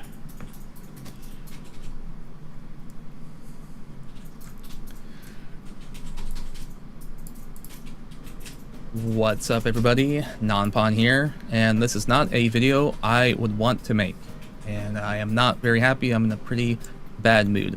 But before I start, there is a new Snowbreak code that we have from Tamias in his sponsored video. I'll put the code on the screen right now, cool. Or I'll put it in the description Snowbreak, below. yeah. That way you can get some free Digicash and some other in-game items, which is great. We haven't had the code in a long time. I don't really have anything against Tamias. I think he's just doing what he has to do. He got sponsored by CSUN, and that's... I've been sponsored by Snowbreak, you know, 7 times. So, admittedly, I don't know the drama going on with Snowbreak right now, or, you know, the content creators, but I've been sponsored at least 7 times by Snowbreak, and they've been very professional in how they handled themselves. They always paid me on time. They weren't difficult to deal with. I know several of the staff members from CSUN. I actually met a couple of them in person at Anime Expo 2023 when Hoyo flew us out there for the Zenless Zone Zero event. Awesome. That way we get new players into the game, and I'm happy about it, right? What I'm not happy about is the content creator program that we've had for almost a year now, with all of its empty promises, and I feel like I just have to scream at this point. I feel like I just want to yell into the void because I've yelled everywhere else. And he missed that. Oh, you missed that jump. Nonpon. Dude, you missed a triple jump. Everywhere else. Oh. And YouTube's the last place I can go now, so I can let you guys know how I truly feel about the Snowbreak content creator program. Let me specify. Okay. I love Snowbreak. I love making videos for Snowbreak. Yeah, I like the characters in Snowbreak nowadays too. I hate its content creator program. It is the biggest joke of a creator program I've ever been a part of. Some people will say that there aren't that many creators for Snowbreak. Let me be honest, guys. There were quite a handful of people who made content for Snowbreak. There really were. And I think there are more creators for Snowbreak than there are creators for Tower of Fantasy. I think when they realized how much of a joke this creator program was, a lot of them kind of dipped out because they felt like they were ignored. Some of us stuck with it, me included, because I like this game a lot, and I kept making videos, hoping things would get better. And after almost a year, they haven't. They haven't at all. And I'm just gonna let you guys know the facts, let you know how I truly feel about making videos for Snowbreak. Let me specify, I love Snowbreak, I love making videos for Snowbreak, and I'll still make videos for Snowbreak. Okay. But I want you guys to know the context behind my motivation and making these videos. So let's start with Tamias. I have nothing against the man. He got sponsored to make a video and got his own in-game code. That's cool. No, it's cool, yeah. What I don't like is that on the content creator landing page for Snowbreak is that it says that if you're a part of this content creator program, you can get in-game items, currency, and exclusive redemption codes through giveaways for fans. I've actually been approached by numerous different gacha studios to become part of their respective creator programs, but I have personally always declined because I feel like if I accept that, then technically my opinion is then by association with the creator program sponsored by them to an extent. And I've never been of the opinion that I want anyone to, outside of a fully dedicated sponsored video, think that my opinion is in any way altered, doctored, or influenced by my association with the company or the creator program or the incentive being rewards, in-game or out-game or otherwise. So I've always turned down every creator program incentive that I've ever gotten. That would be awesome if I could have some codes to give away on stream. They don't even have to say non-pun on them. I don't care. I just want to give away some stuff because I think that would be really cool after making content. Being bound to one game is not reliable long term. Exactly, yeah, 100%. Snowbreak, the game that came back from dying, yes, it was one of the rare instances where a gacha game did so badly that it was literally on death's door, and then they have multiplied their earnings by, you know, 12 times. They went from making a couple $100,000 to literally like tens of millions, purely because of the big titty waifus they put into the game. Content for this game for an entire year now, or close to it, right? And that's what's really frustrating to me, is that this kind of incentive was provided to someone who just got sponsored for it, as opposed to at least giving some kind of incentive to people who have made videos for this game for a year now. Now, again, that sounds like being like a jealous piss baby. It's not really that. Well, I think, and I don't know the context behind this because I don't know the size of the creator, but studios, and I know this probably is frowned upon, but studios typically tend to value bigger creators over smaller creators. So there will be bigger incentives to sponsor creators with a larger following to cover the game. I mean, I was reached out to by like Core Punk. I've been reached out to by tons of different studios and given access to games when other creators haven't. And that's just because the number of subscribers you have is an indicator to the potential exposure that the game can get merely by being covered by you. So again, I don't know the context behind it. I haven't looked into it, but it could just be the fact that he has a larger audience and therefore they wanted to sponsor him because he had a potential larger reach. But I mean, that's just me. A lot of YouTubers who blow up playing Genshin are kind of struggling right now. That, yeah, same with Overwatch, same with other games in general. I'm pissed off about in Snowbreak is a lack of serious co-op. Yeah, I agree. This is true. Bigger gets better stuff. Yes, unfortunately, that is 100% true. As a matter of fact, I hope that they sponsor bigger creators so that way the game gets more publicity. That's fine. What I don't like is that this is literally advertised on their creator page and it shouldn't be. In-game rewards. Get in-game items, currency, and exclusive redemption codes for giveaways for fans. Okay, cool. If you're not going to follow up on these are all empty promises. All these incentives on this page are empty promises. They actually don't do any of this. Well, that's bullshit. They do about 10% of it. And so they do. Okay. For anyone who's a content creator and wants to apply to this creator program, good luck. And if you do get into it, it's not going to be that great. I'm going to tell you that right now. There's a lot of reasons why people have moved on from this. Okay. So first thing here, in-game rewards, get in-game items, currency, yada yada yada. I just told you that. There's only trying to reach your entire audience. There is, yeah. She's Ooh.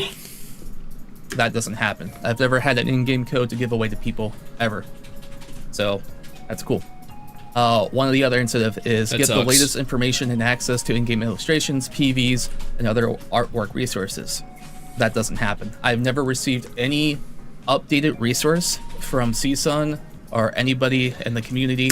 Okay, I hate to say this, but I actually have. Whenever they've sponsored me, they always give me the latest illustrations, the latest trailers, all current existing artwork resources, absolutely everything. Besides Vic Yush, who updates his own Google Drive. And if it wasn't for him, I probably would not be able to make decent thumbnails that I have right now. We do not They're good thumbnails. Artwork or any videos and any kind of online media. We did at the start, and it hasn't been updated in about, I would say, 7 months. So, yeah, that doesn't happen. Gift card and cash rewards, I don't get that. Neither did I. I don't get any gift cards or cash rewards at all. I've never been paid for making videos on Snowbreak. The only thing I've ever gotten paid in was for a battle pass and some digital. Most of their content creators always give a lot of codes, like 1,000 codes per content creator. Now, that's pretty cool. And I'm very lucky if I even receive those, right? That's what really sucks, is that You get a battle pass, you get some digicash based off how many views your videos get, I guess.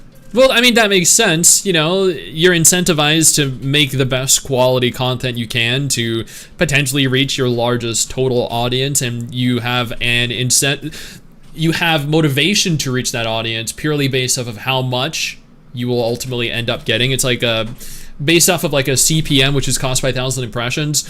Some sponsors like to, as an example, pay you, you know, $100 per 1,000 impressions. So if you get, you know, 50,000 impressions, 50,000 views for a video, you get significantly more than if you got 20,000 views. So, I mean, you know, the greater your reach, the greater the total audience that you've reached, the greater their return on their investment. So they're willing to pay more. So that makes total sense. And there's a lot of content creators in this content creator program. You wouldn't believe it, right? But I hate to use this word, but I feel like there are many vultures in this creator program. I'm not gonna be like enviosity and just say I should be the only motherfucker praised in the Snowbreak community. I'm not. I don't care about that, right? What I don't like is that we do have a lot of inactive people in the content creator program who are just there to pick up a battle pass and some digicash, and that's it. They don't really produce anything else. And I don't really like that. They said that they were going to kind of remove people who are inactive, and that has not happened yet. So a lot of people who are in that program just kind of stay in there to get something for free and dip out. That doesn't motivate me, who makes videos and actually try. That does not motivate me, knowing people who aren't doing anything are also getting the same stuff I'm getting. I don't like that. I mean, that's true, but they are also in the creator program, so like it makes sense that they'd still continue to get rewarded for being in the creator program. And sometimes it's just they are being rewarded just for the association with the company and the game. So as an example, if I were to apply to their creator program and I didn't create any content for the game, they could still say Styx is a part of our creator program and therefore associated with us. So then they could technically push me out as one of the creators that work with them. And I wouldn't even have to, but I could still be rewarded for being part of the creator program, not producing content as part of the creator program, but still technically being associated with them. So I feel like that kind of might work in their favor, which is also what they might do. There's also another handful of content creators who actually do take Snowbreak a little bit seriously, and good for them. Archive Raisin, he makes better videos than me. I think he's a better content creator than me because he's... I think there are a lot of better content creators than me, chat. I feel like I'm scraping the bottom of the barrel here. I'm like real far down there. But I mean, that's just me. He's actually more intelligent and understands. I'm in the 6th program of degeneracy. Yes, you are, Mikey. Yes, you are, bro. Welcome to the club. Understands Chinese, right? We had Toshi. Toshi, I think, moved on. I don't think he makes Snowbreak videos anymore. That's kind of sad. We don't have many, guys. We don't have many content creators. And I don't think having these empty promises on your main page is doing anybody any favors. True. So again, let me be clear. If you're a content creator learning about Snowbreak and want to make videos about Snowbreak, don't get your hopes up. It's not okay. It's not okay. Let me move on here. Official features and titles in your account. Receive a Discord creator exclusive title. Yeah, sure. I have a role on the Discord server that says content creator. Doesn't do anything. Win official merchandise. Get a chance to win official merchandise. Never happened. We actually got official merchandise, chat. They gave us official merch. We got like Snowbreak shirts and everything. I've never received any merchandise outside of that time when I went to Anime Expo and went to the Snowbreak panel and got a bunch of merchandise there. And wait, he got to go to Anime Expo too? That means he was there at Anime Expo 2023 and we didn't get to meet up. Oh, that sucks. Maybe they're bigger content creators? They could be, yeah. If I ever received merchandise from CSUN, I would probably just do a giveaway because I have a bunch of Snowbreak merchandise already in my apartment. I already have that, okay? So I think I also have like a spare Yimmer Booba mouse. Hell yeah! No, that's great. What we do with that. That's what I'm talking about though.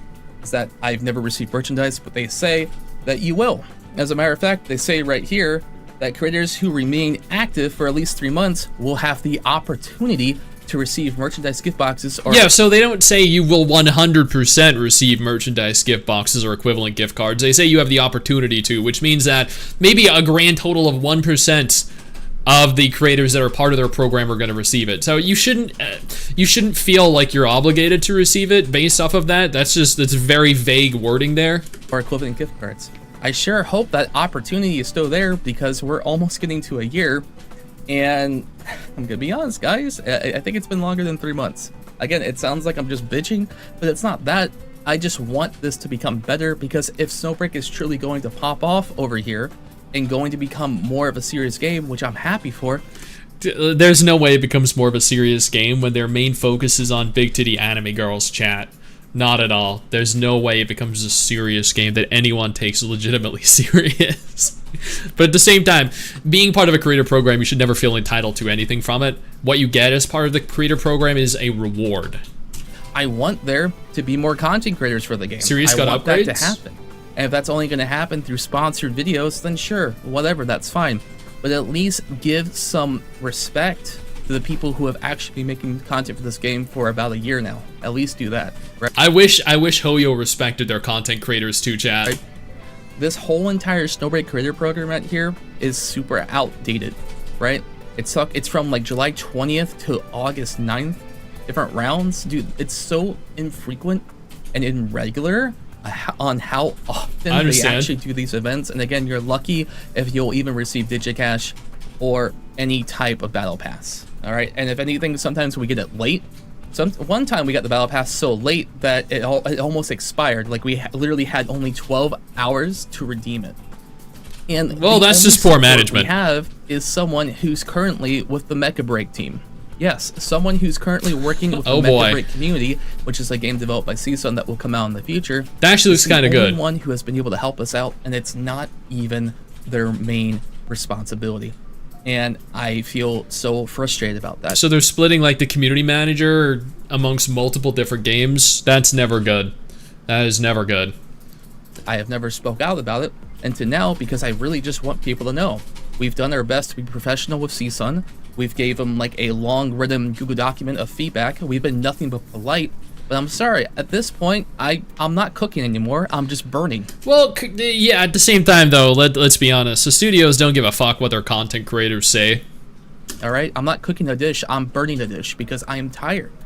I'm tired of this happening. And I don't think this will really solve anything. But at least you guys know now, right? So let's take a look at, what is it? The CN Content Creator Program, right?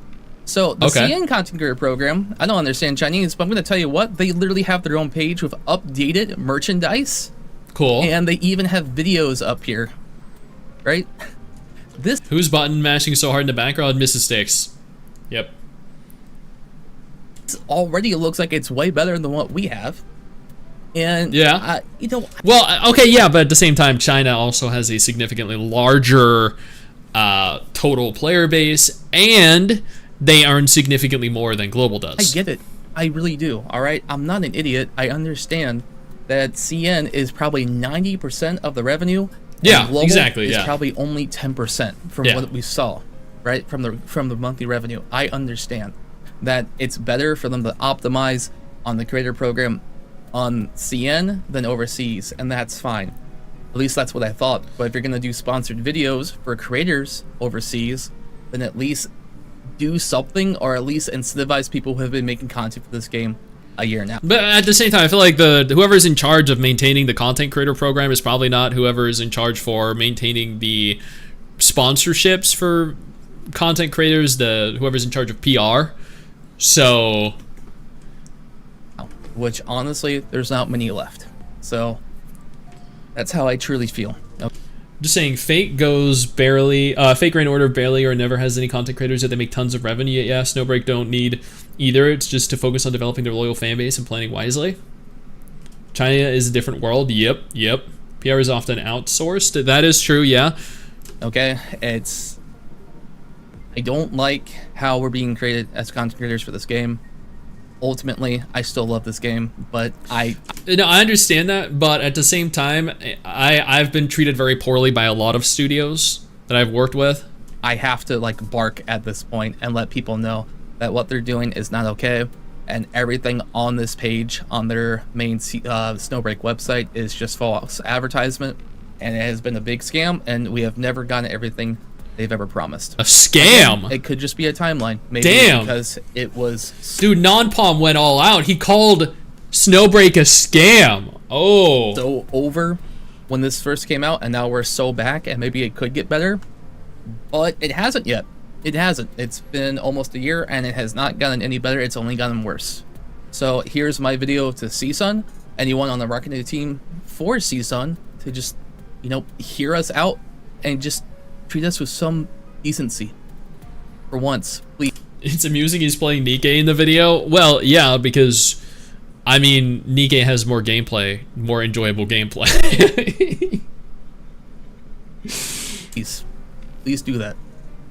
Anyway, that's it, guys. I don't really have anything else. I hate making videos like this. It's just a long rant. I'm tired.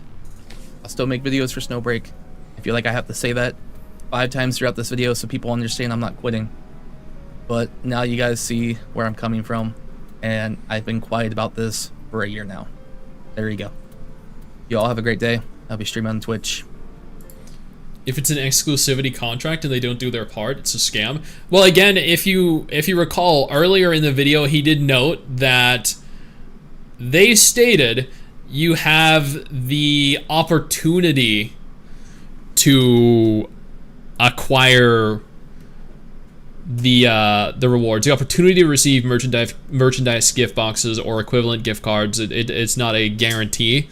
So, I mean, I don't know the exact contract. I don't know if they signed a contract. I know nothing about the content creator program at all. But if they were promised something and they're not getting what they were promised, and 100% that is shitty, and this should be brought to light so they hopefully make sufficient alterations to the creator program and reward their creators for continuing to create content for their game. But if this is in fact just a completely RNG based, you know, you're not guaranteed to receive anything at all, and most people aren't, then you technically shouldn't feel entitled to receive things that you're not promised you'll receive. That's my thought on it.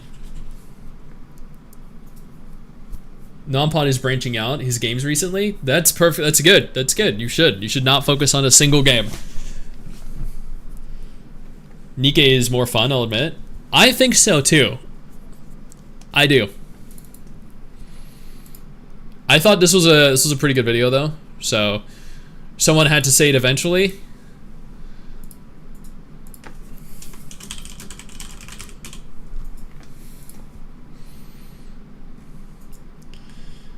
Opportunity, words are damning. Yep.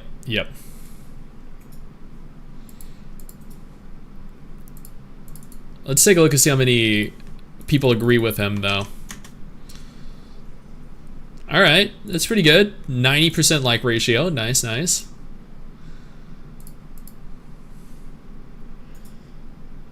Betting he didn't read his contract, maybe? That might have been the case, yeah. 100%. Now,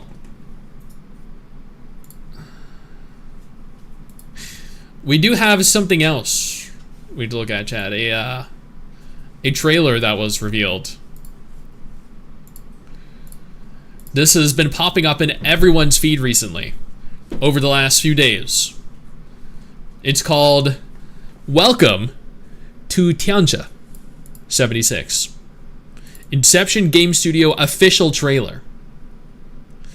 People are calling this the Mugen Genshin crossover that we didn't know we needed. Which is interesting because at the top right, it also lists that Project Mugen is a part of the, what is this, like a playlist? I don't even know what this is up here.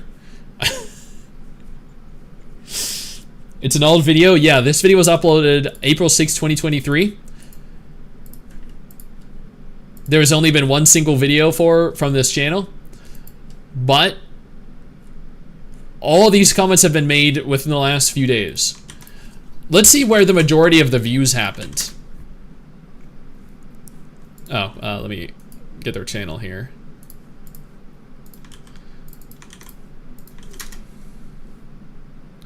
So they gained, Yeah, look at this. They were getting 100 views, 200, 200 views, 400, 300, 200, 2,000, 5,000, 5,000, 16,000, 100 subs, 300, 300, 300, 600, 700.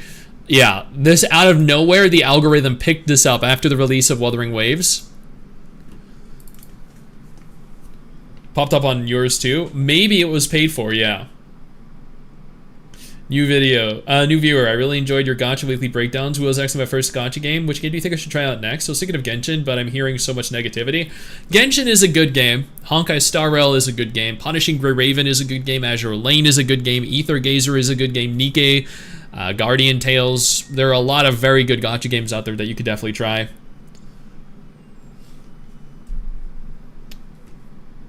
Let's go ahead and take a look at it. Mrs. Six actually told me that I need to watch this earlier too.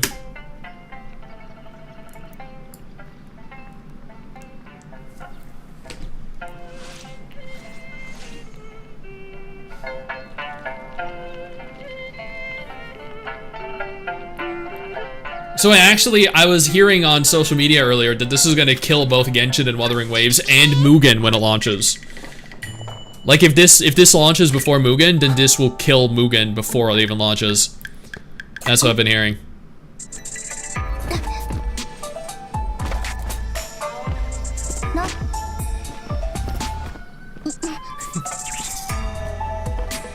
So much to try? Oh yeah. Doesn't look bad so far. No, this is beautiful. But this is entirely pre-rendered so far. This is not actual gameplay. This is not gameplay either. This looks very cool. This does. This is not gameplay.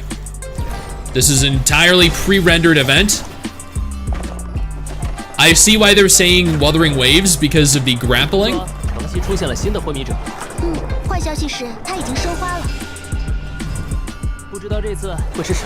This is a very cool cinematic trailer so far.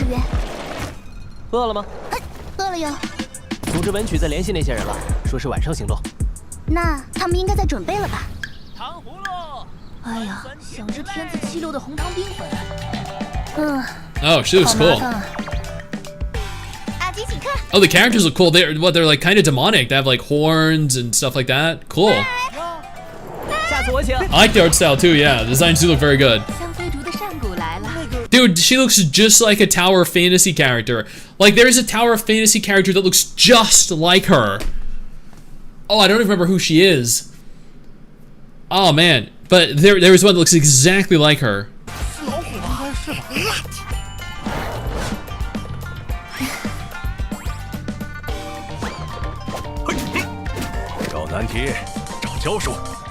Oh, there are husbandos in the game too. Cool.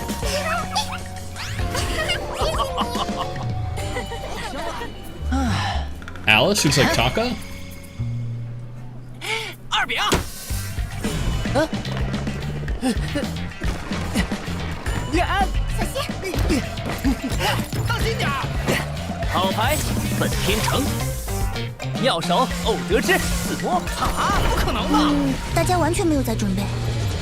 Okay, I do have to wonder though, are we gonna get actual gameplay or is the entire thing gonna be pre-rendered and cinematic? What game is this? It's called Tiancha 76.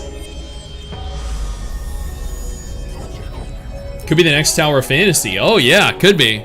Oh yeah.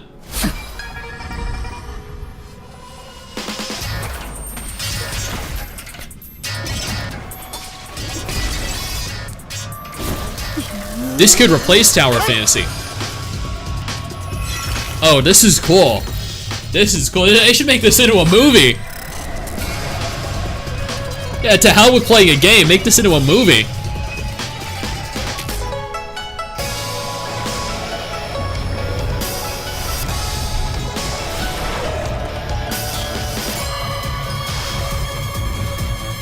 Dude, it's so colorful. This looks sick. Wow.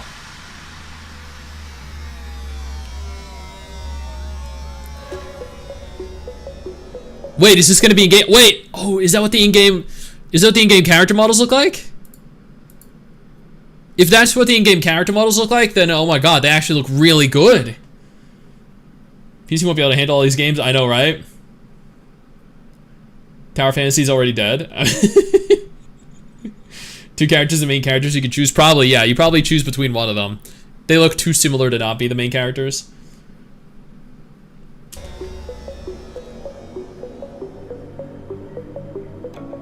Okay, I feel like they're giving us the illusion that that's in-game footage. Because you don't see a UI. There's no UI.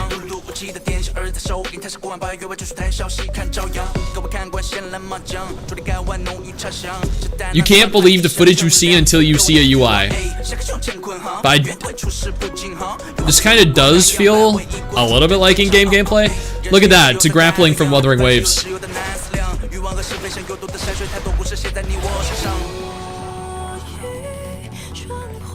I mean, the walking animations are a little stiff. But otherwise, this looks pretty good.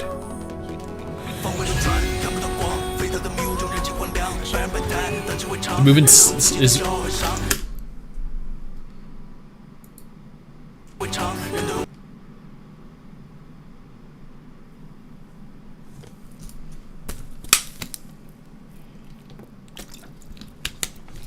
I mean, it has more of my attention now.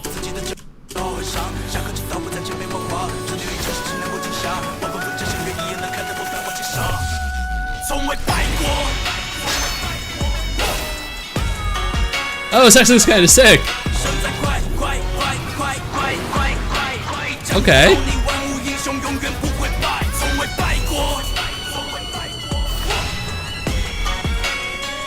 That had my interest too, yeah. Most replayed.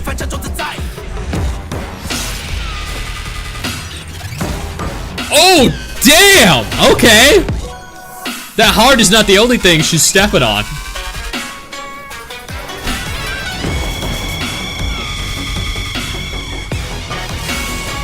I'd also like to point out here that due to the fact that this is in fact a Chinese game, what we're seeing probably will be censored.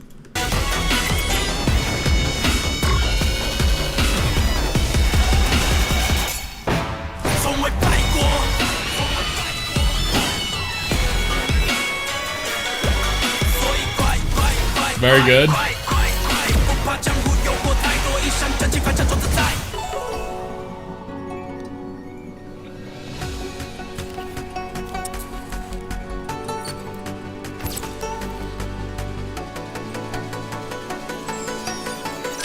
Oh, so by taking a picture of the sleeping girl, you destroyed the thing that was like sneaking into her dreams? Okay. I know where to pause the video.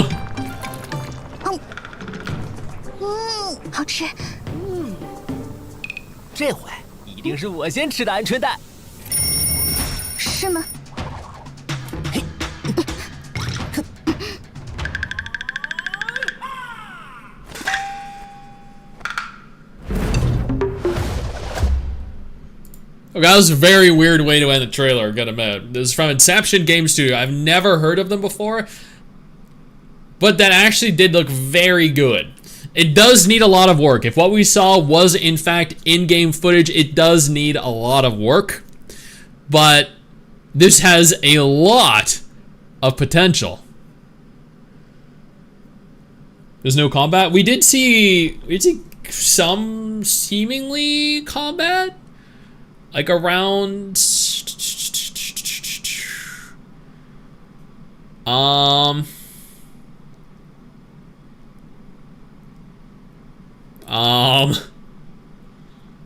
like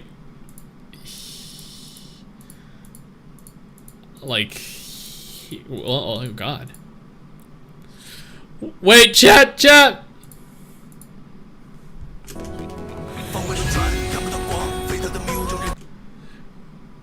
Chat, oh my god! Can you guys see this? Can you guys see what the most replayed part is? Oh my god! Oh my, could they be any bigger coomers?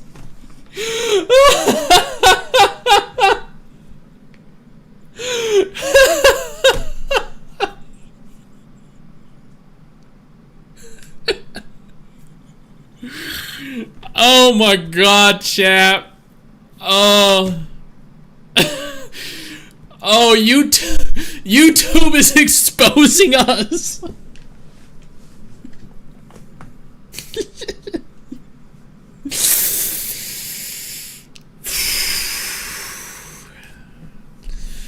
So viewers saw this. They were like, "Oh my god! Oh my god! Oh my god!" Yeah. So clearly, we know what the focus from players is going to be. We know what the focus from the developers should be, and then immediately after this, it just falls off.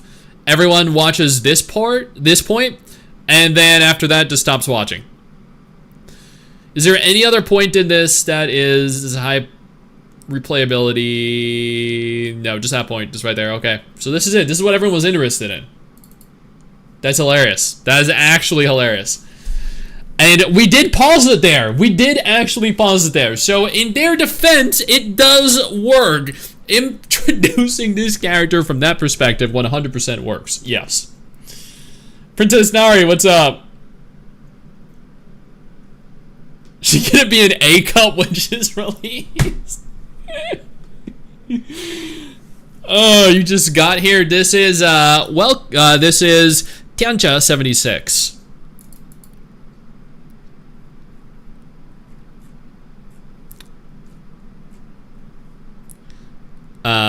Let's see. Most replayed is 414. Let's see.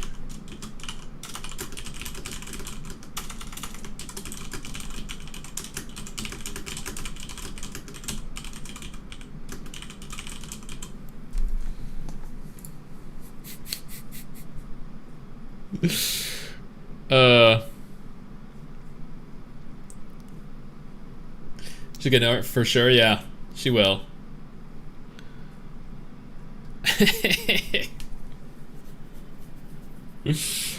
Intertoy is really good. It is, yeah. That was actually kind of cool. We already went over the Wuthering Waves stuff. Oh, I see Guitar Rock also covered the Snowbreak lies. Interesting.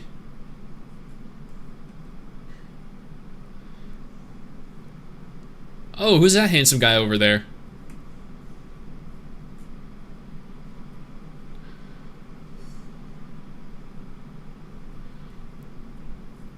All right. No. I think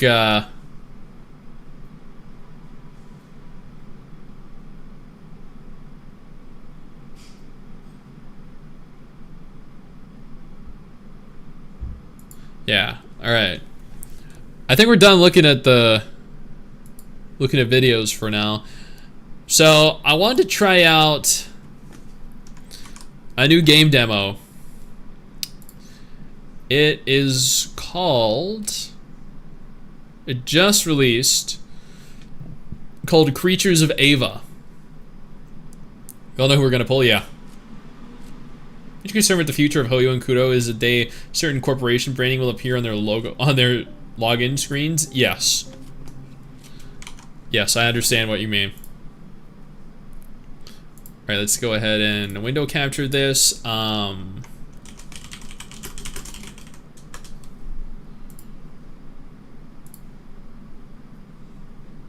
so window display, window capture doesn't want to work. I guess we're going to require a game capture for this. Alright,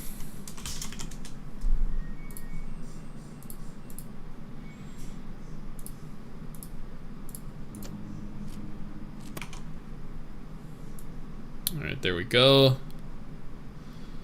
Let's move it down.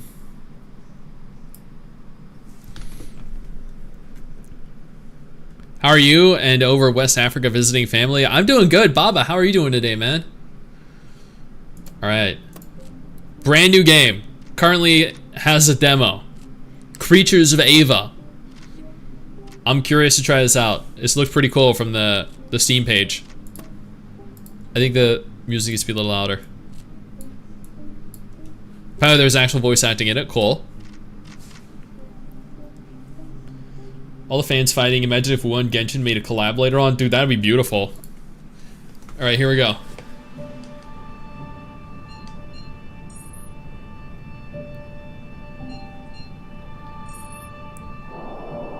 Oh, it's beautiful. It used to be. Let's just continue with the rescue brief.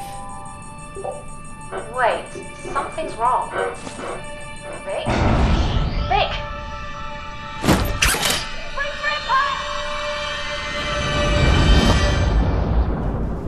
Well, that's disconcerting.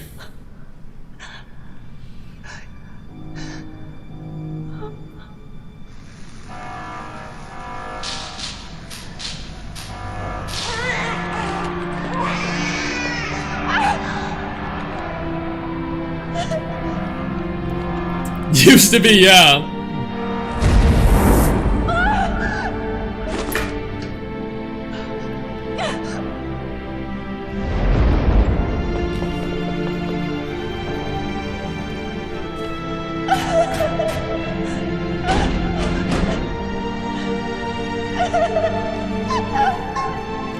The mother's like, I told you you should have turned the fucking stove off, Jeff!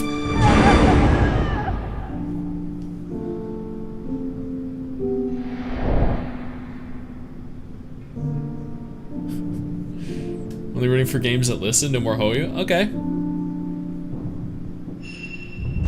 That's how space works, don't just plummet from orbit. Yeah, you do. Just like how you have open flames in space.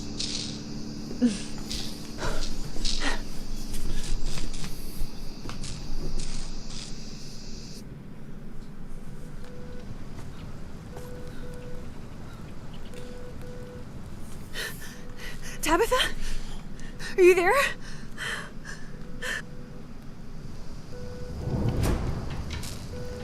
Okay.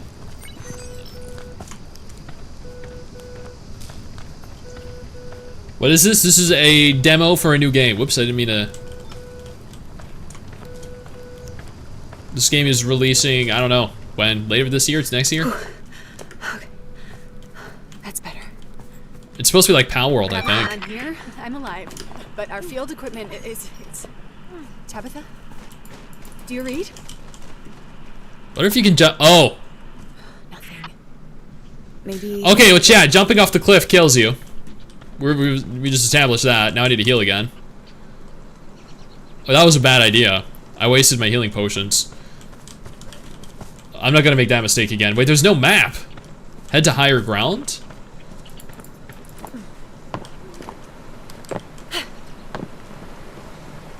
Cool, you can crouch. You like it? Alright, looks pretty. Yeah.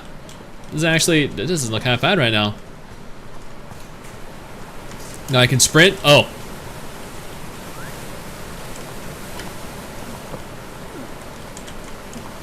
She didn't grab onto the edge. Okay, there we go.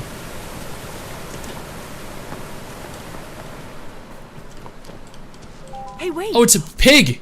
What the fuck is that? Can I punch it?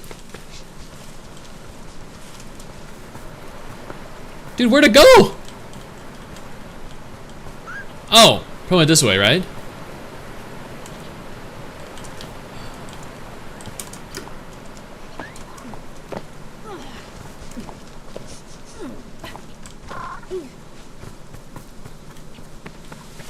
Crouch to hide in tall grass. Okay, I guess that's gonna come in handy. It's gonna protect me from something. Something's gonna try to kill me out here.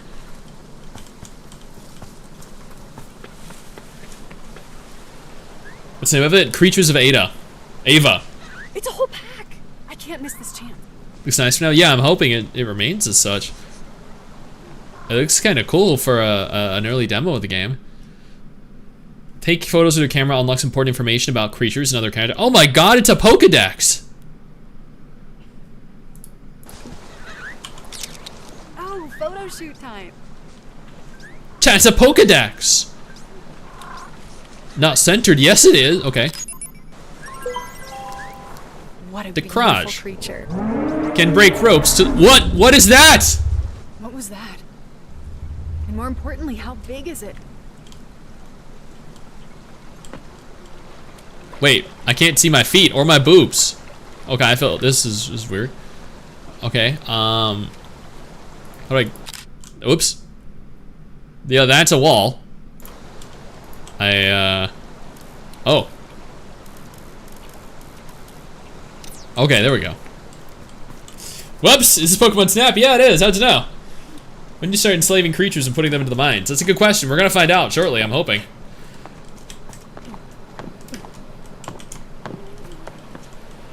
Alright. Alright. Make that jump easy.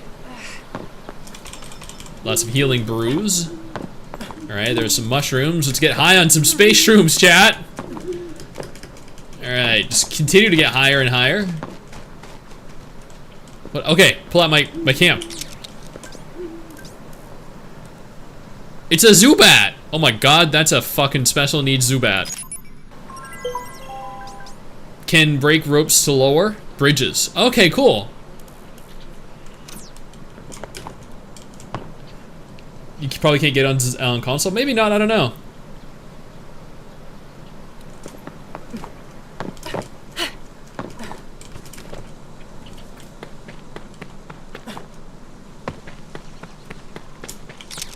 There you little bitches are. Get back here, I'm hungry. I need dinner. Yes. Here we go, chat. Dinner time. Oh shit. Oh, it's just a kitty cat. It's a... what is that? Okay, well... Yes, don't try dodging the giant monster. Stand there and cover your eyes. Because that's gonna save you. Fucking hell, man. Rip. It just landed on me, but it didn't kill me. It didn't eat me. It didn't do anything. Oh, it probably molested me. Need some help? I've seen enough hentai to know where this is going, chat. Or this went, actually. Yeah. Oh, right click to continue the story, not left click. That's weird. Finally got isekai'd. Oh yeah. It's a game over.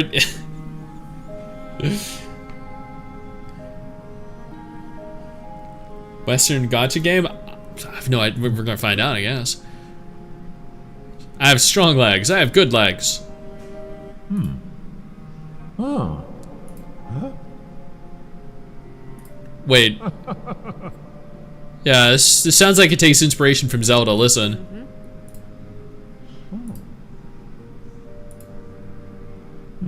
And all your legs are fully broken. I'm not I'm not rescuing only you, whoever you are. Oh my god, this is terrible. The translations are bad. Oh boy. Wants you to make the meme snoring sound. Wuthering Waves in your caps. I don't know if you want to change it. It's okay. It doesn't matter. I don't know how long we'll play this for. The images I've seen do not convey the smell. Okay, that was nothing.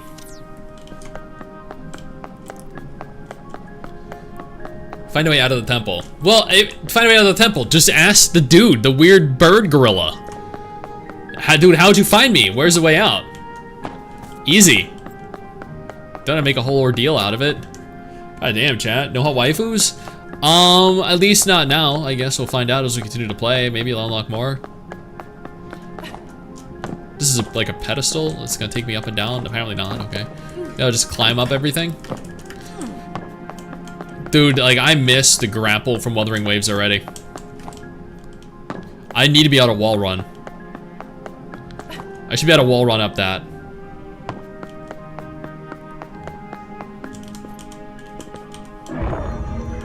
Oh, well, I've got... This thing still works? It's taking me down. That's the opposite way I want to be going, chat. Smirking without your lips moving is off-putting. It's Tomb Raider, but with dino creatures. The voice actors have the easiest job just doing that. Yeah, exactly. Dude, I would love to be paid thousands of dollars to just do this. That'd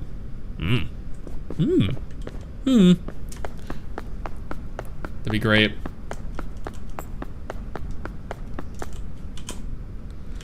So that down there is death. Oh, holy fuck me in the ass and call me Susie. Goddamn. I did not expect that gap in the floor. Whew. It's like Tomb Raider, follow the light. What is this? 6 voice acting Minecraft villagers. It's a lightsaber. It's a light stick.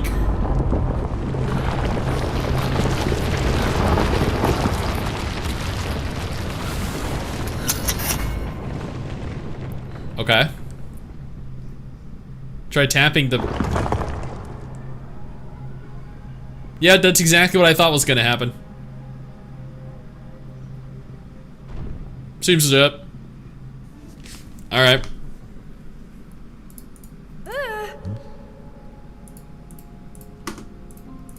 There's no skip button. Oh my god, it's like Genshin Impact, chat. Mm-hmm. Use the force, Leia. Finally we get a big stick. What's wrong with my stick? Just because I call him Little Sticks doesn't mean he's actually little, okay? God damn. The Nafatar allows you to cleanse the Withering. Use left click to cast a connection ring and the beam. Fuck you, weird owl gorilla.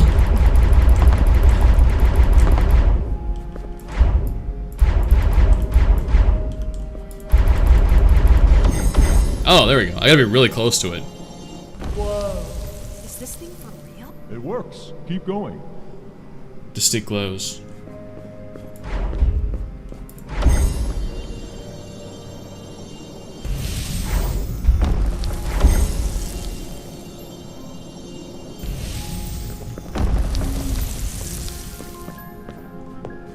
Okay.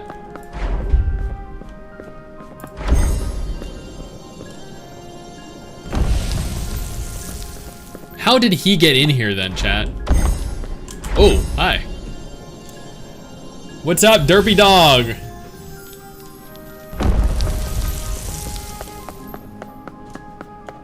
Oh.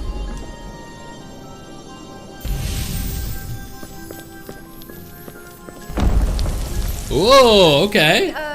Mr. Archaeologist? You're gonna want to see this.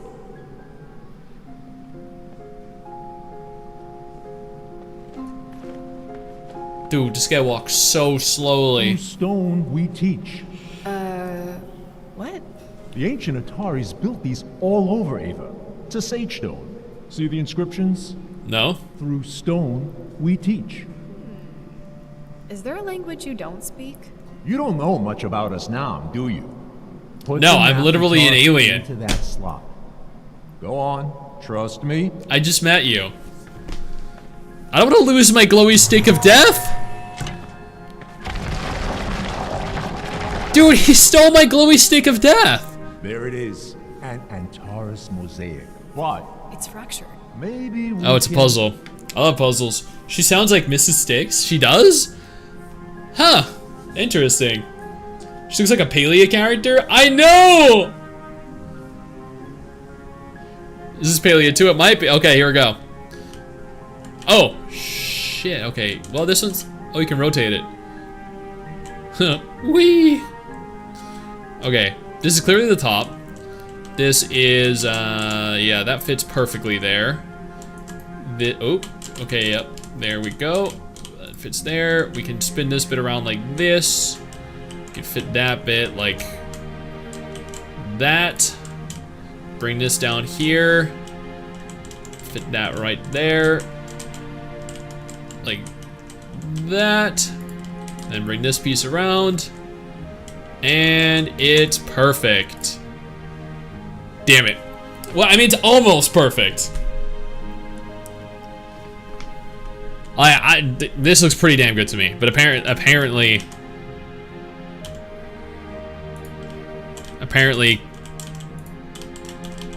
I need to make a few small alterations. Yep, oh, that looks about right. Yep. This probably fits right there. Right? It's gotta fit here, right?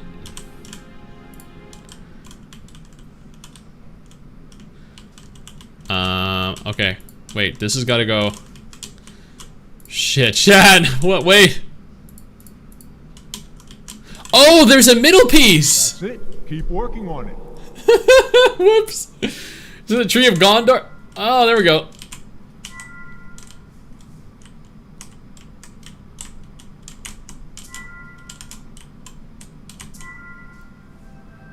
Easy, chat. Looks like a group of those Antares people you love so much, but do you know what's happening? My 7-year-old makes a school art project that looks like this. Buried their loved ones in the soil, but for each body, they uprooted the tree. Then they made these trees float above the grave as a marker. You're saying their gravestones were floating trees? Are you Yes. surprised? You humans have your magic. The Antares had theirs. Okay, very weird, but sure. Oh, thank God I get my glowy stick of death back. I have a nice butt, chat. Oh my God.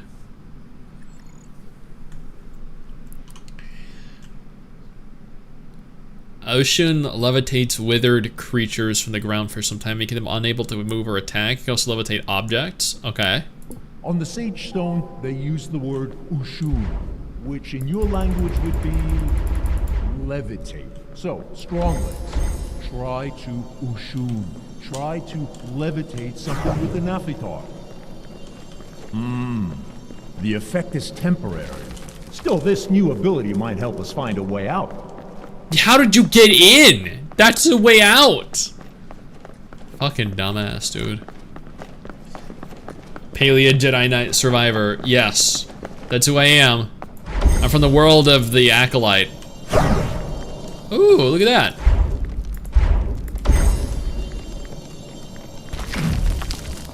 No!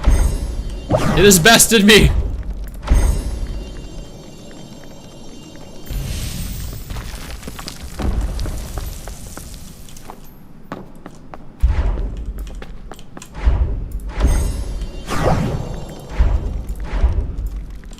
Okay, well, I mean, I guess I gotta go the long way around. Ooh, I bet I gotta stand on this. Levitate. Oh, look at that.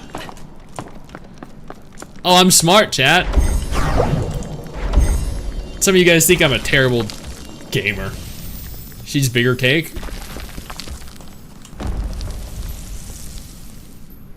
I mean, I ain't gonna complain.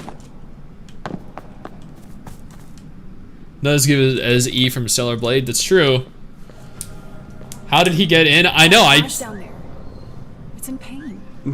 It is trapped. Wait, she called it a crage. How do we know it's a crage? It will be a withered one. Crazed, aggressive. Perhaps we should... human. Oh no! Oh, that looks so aggressive. Dash and jump. Alt to dash. Alt to dash? Alt is dodge? That feels terrible. Lift it. Ah! Okay, well, I mean... Holy shit, where'd you come from?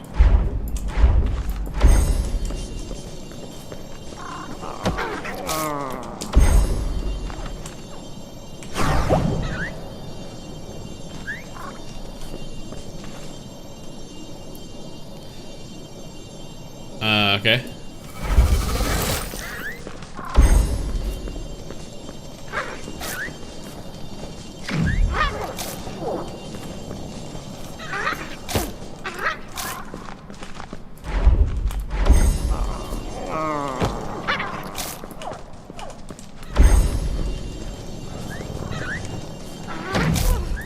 Well, I'm trying to get them chained together. Get in there.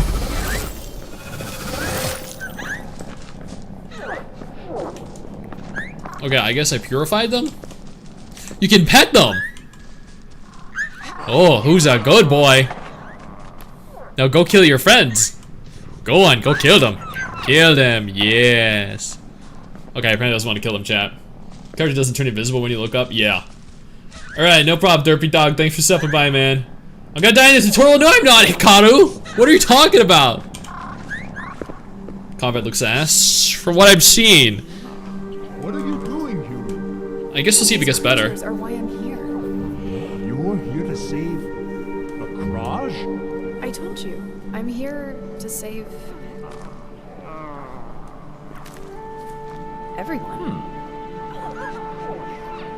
My family just died. Everyone I know just died. I'm so happy. Well, well. Looks like we found our way out of here.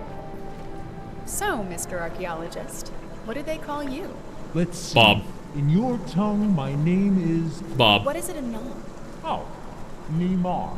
I'm Nimar. Nimar in our language is Bob. Okay, wow, Dax is kind of good. We need this in Wua? You can rush you while it's levitating. Yeah. Takes so long to kill. What an amazing and epic fighting skills. I know. It is. Can you hear me? Vic? Tabitha! Vic, I'm tracking your PDA, but I can't hear you. Your microphone. Damn radio? She's right. Vic, I uploaded coordinates to Wait, your map. where'd Bob go? Go to the old Alice Prime base and reactivate the teleporter there. Right. Stick to the plan. God, I hope she's hearing me. Get that old teleporter working, Vic. My name's Vic. Like Victoria or Victor? I want to go that way. My way's better. Look, oh god damn it! Do I have to follow him? Can I just levitate you? Apparently not, Chad. Can't levitate him. I feel like a hidden evil mastermind or something, and we just released a Demon King. Oh damn! That'd be really cool. Actually, yeah. Look, this is kind of cool. I like this. This looks very cool. Ooh, horses. Okay, you probably tame those. Oh, right. I gotta take pictures of them, don't I? Ponyta, the flaming horse Pokemon.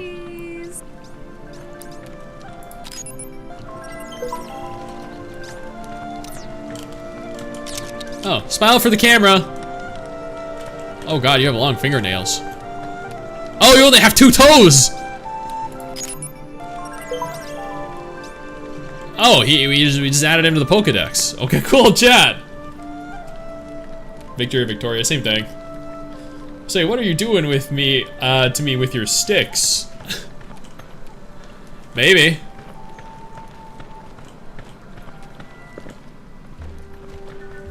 Hi, everyone. I'm Mark. I'm, y'all very weird looking.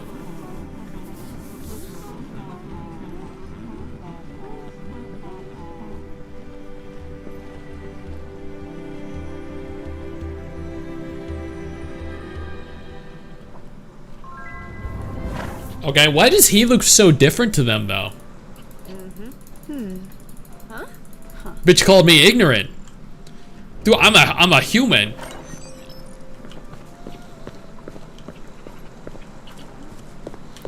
Wait, are you kidding me? I can take pictures of every single person.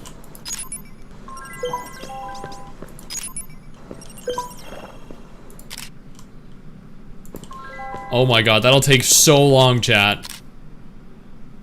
Okay, he doesn't get his own. Nope, sorry. Neither do you. Okay, they gotta be named NPCs. Like this guy over here. Fenty. This one guy that understands the game looks nice so far. It does, yeah. They're like, oh shit, here we go again. Photo shoot game! Have I dreamt about Jinta? I have. Yes. What kind of dreams have you had about Jinta? Might have been very... Okay, there we go. Very pure.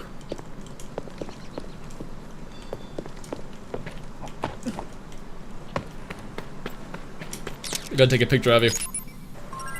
Sorry. We gotta meet Vachetti. Ooh, is there swimming in the game? Holy crap, that almost killed me! Oh my god! Falling 10 feet almost killed me!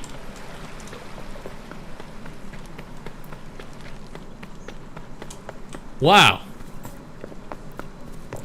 That was unexpected. You take picture, yes, yes.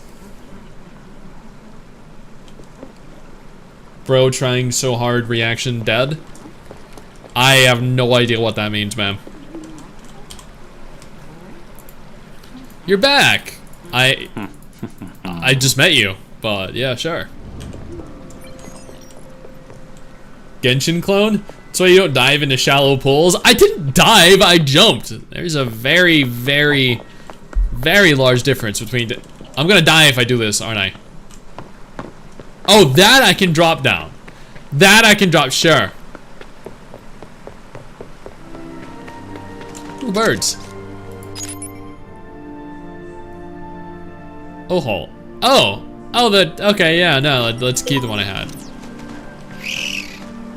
What did it... What? What? Wait, they're aggressive?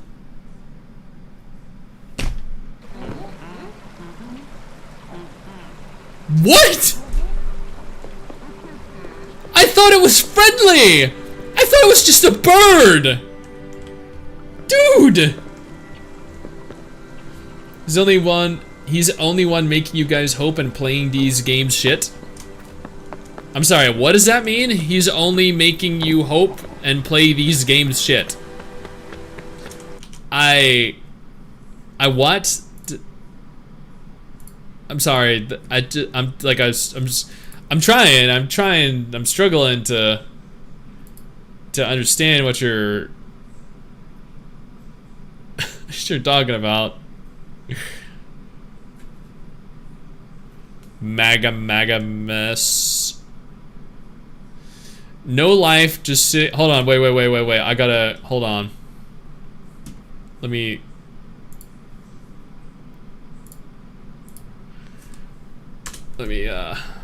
Okay. Hold on, let me crop this real quick. So I can actually read what's going on here.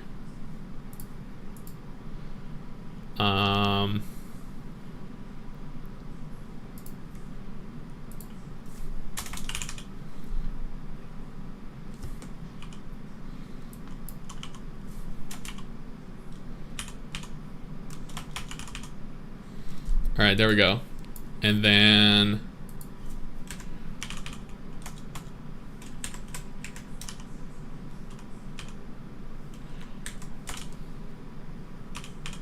okay, there we go. That's better.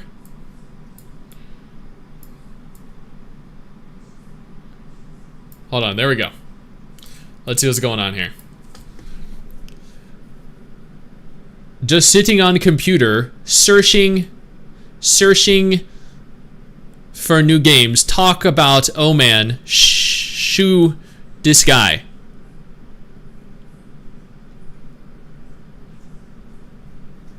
This guy. Rely. Laughing face, laughing face, laughing face, laughing face.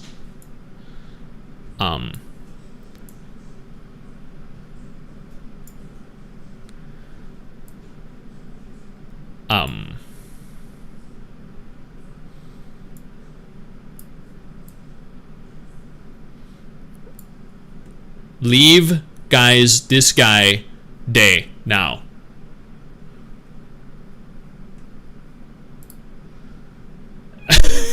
Wait, what?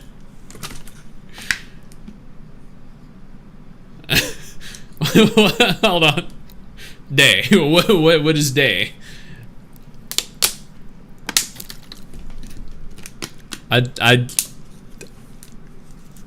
He needs a better translator. Oh, he does, yeah. Shoo, what's up? No one, what's up? Phantasma, what's up? What's his name we were playing? It's called Creatures of Ava.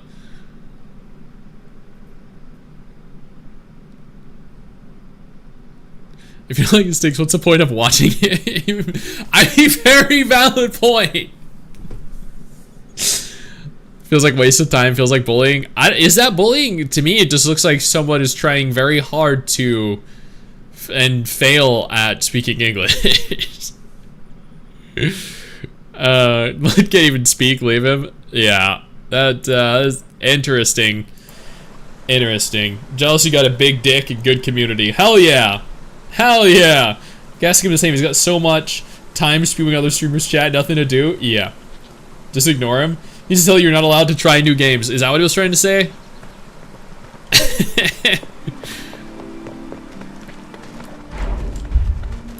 Okay, I can't like latch onto them. So I guess like they're tactically aggressive, but I wonder if I can ride these things. No? Berries, okay, cool. Your translation seems a bit off for some reason. Yes. It's up to you. Thanks. I like the stylized art style. Yeah, it's very cute.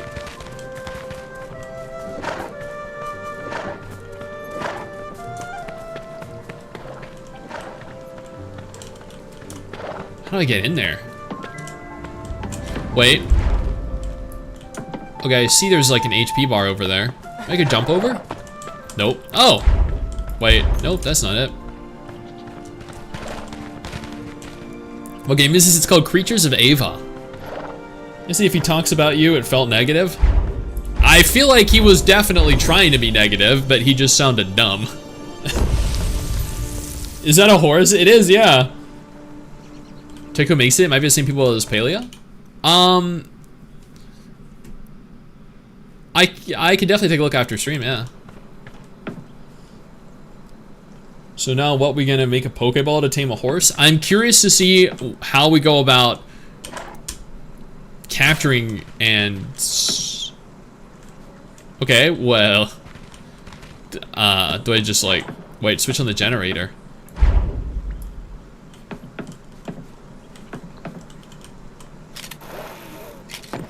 Okay. Needs power to open the door.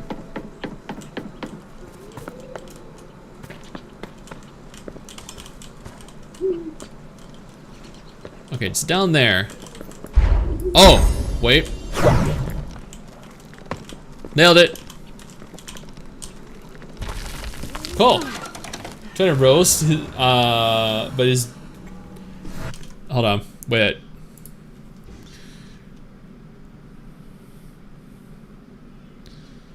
Have I tried Torum before? I have, yeah. Reminds you of Dauntless? It really does, yeah. He's trying to roast, but his DP is a roasted one. Well, he gave up and left. Wait! It's Velma! From Scooby-Doo! Hey!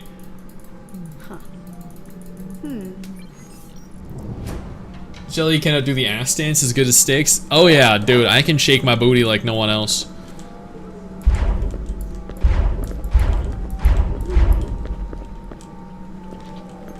Oh my, wait, there's a Stargate!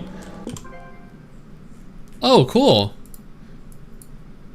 It's a teleporter, okay, cool. Oh, but it says I gotta...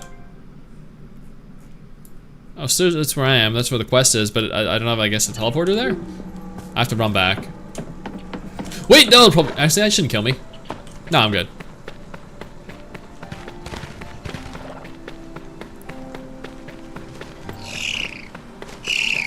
IQ, yeah. Never exists and still strong. Hell yeah. You gonna need a Daphne? A teleporter? Yeah. Can't use it right now, but...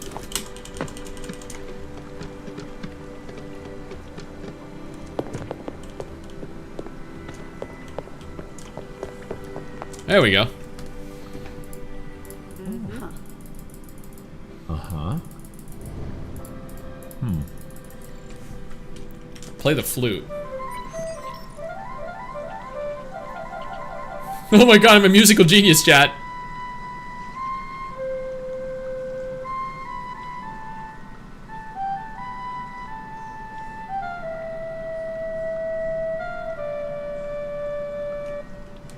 Damn, did you hear that? Now it definitely feels like Sweet Baby Ink product. Oh boy. What if we can like farm and tame things? Now it's just photograph simulator. Yeah, we can play the musical instrument too. I wonder if that's how we go about capturing things? gotta find the shepherd. So I'm assuming we learned how to play the flute. We're gonna find the shepherd. We're gonna learn how to actually, oh my god, I'm almost dead. Oh, you actually have a pained face and you're hunched over if you suffer damage. Doesn't seem to work. Need to heal. Okay, use one of my only healing items. Alright. I think this is where we're gonna learn how to tame. Play those super fast scales. Play the Macarena song? No, I played the I feel like that's kind of like the Ocarina of Time, and I play the Song of Storms or Song of Time. Full damage is very real. Yeah, and it hurts. Wait!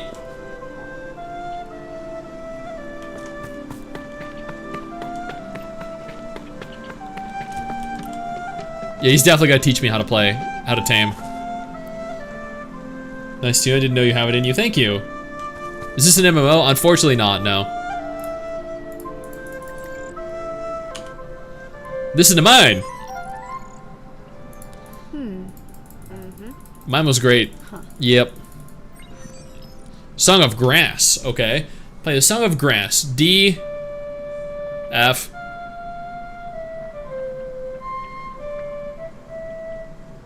I mean, that wasn't great, but...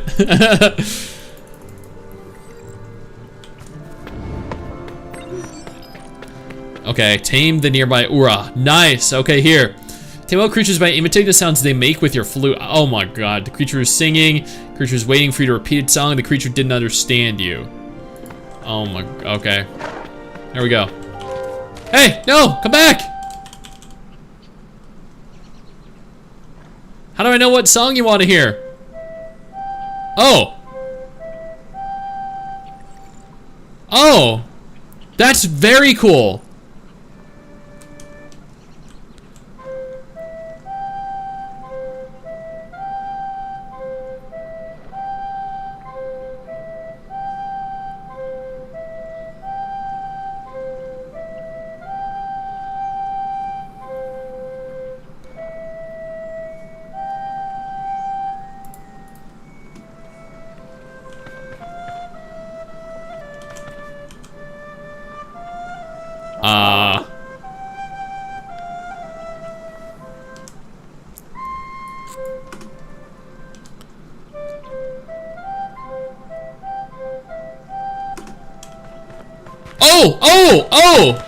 Oh, it's following me!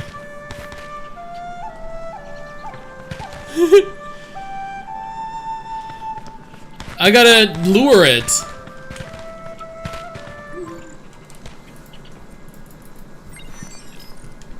Okay. Play the Song of Grass. I thought you were a woman. Hear, Ava.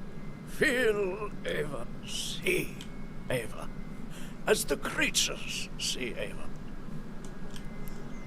Alright.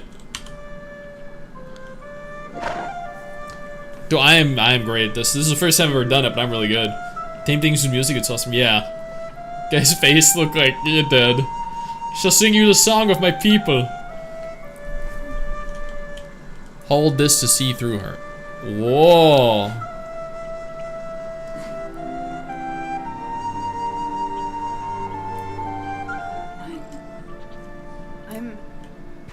I'm controlling this creature? I'm a horse! The Ura controls itself. You only feel its sense of being as your own, but we of Ava help one another. Often our desires align. I almost made it kill itself. To overcome obstacles. Okay, cool.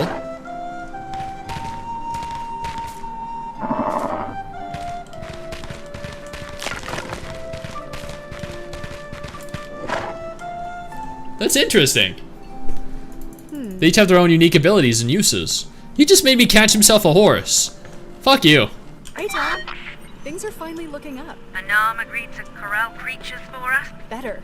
They taught me to do it myself. With music. What? Yeah. I'm a regular Pied Piper now. Yeah. You're great. After Eve, here comes Ava. Look, if it works, then whatever. I've It dispatched looks too peaceful for my taste. I need to fight. Yeah, I'm curious what the combat's gonna be like. A test to see if they're working. You know how cheap these things are. Alright, let's tame this thing. No, that's cooking. Never mind. Alright, we gotta go out and find a bird. Yeah, let's... Alright. No, love me! Yeah. Yeah.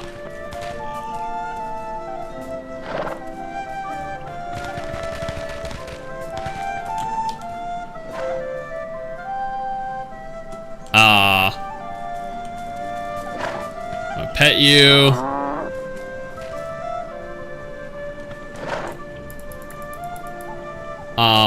Right, hold right click.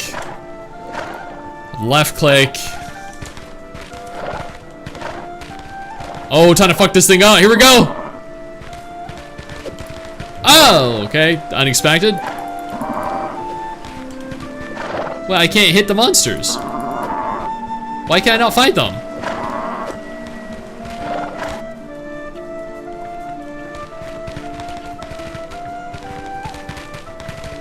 What purpose, other than using it to ram through shit, does it... Fight it! Fight him! Kill him! Oh, shit.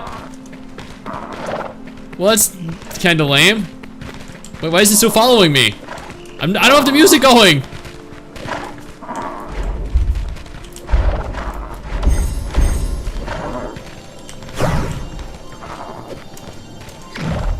Okay, I got both linked.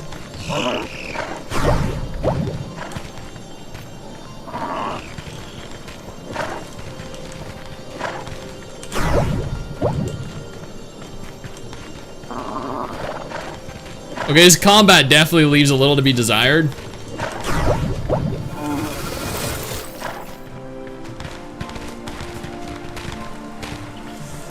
Go tame a bird and introduce it to the concept of KFC. Oh yeah, let's do the bird. Fuck! Oh, a bird killed me. Fuck. We're playing Wuthering Waves. We swapped over. Shut up.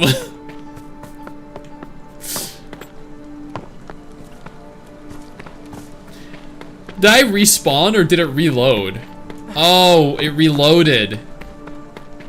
Because those monsters are now unpurified again. Bird 2 sticks 0, shut up!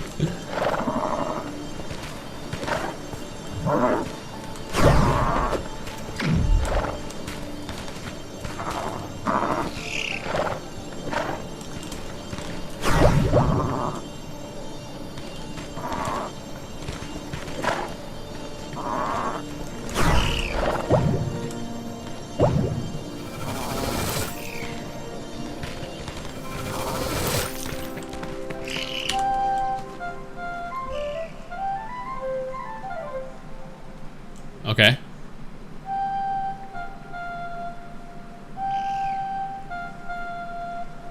Oh! There we go! I tamed it! Yes! I am a Pokemon master, chat! Alright, let's take a hold of it. Hell yeah, dude, he can fly!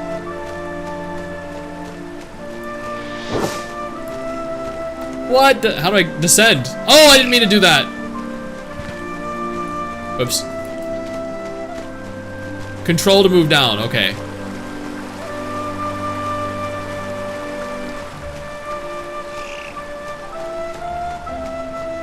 I can just fly around. What are those?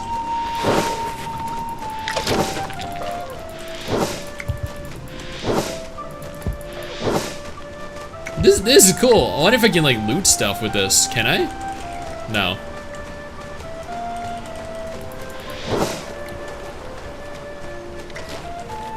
This is kind of cool.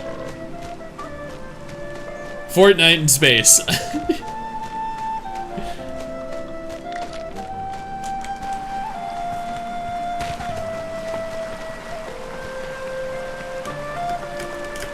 can't jump with that out, okay.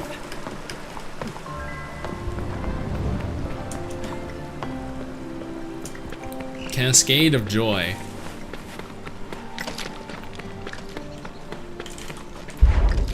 Can I like levitate that out?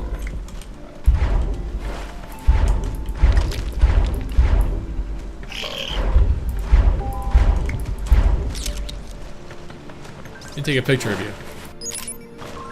There we go. Okay, now I'm curious. Let's see what he says. Let's see how he sings. Oh. Uh-oh. Shit, what'd he do?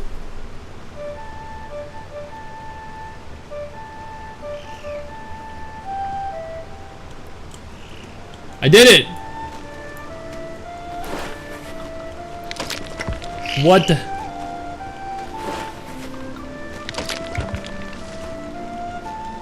Oh, and it interacts with that. Oh, cool. Dude, this is actually a surprisingly cool mechanic. Everything has their own unique uses, and I just wish that they would allow for you to like engage in combat with these things, I guess. Music feature would fit Wuwa really well, yeah. It is cool, I know.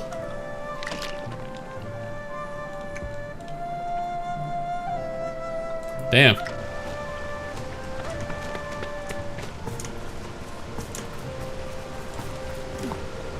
Oh, well. Thought I might be able to make that, but... Oh, I wonder if I could swim.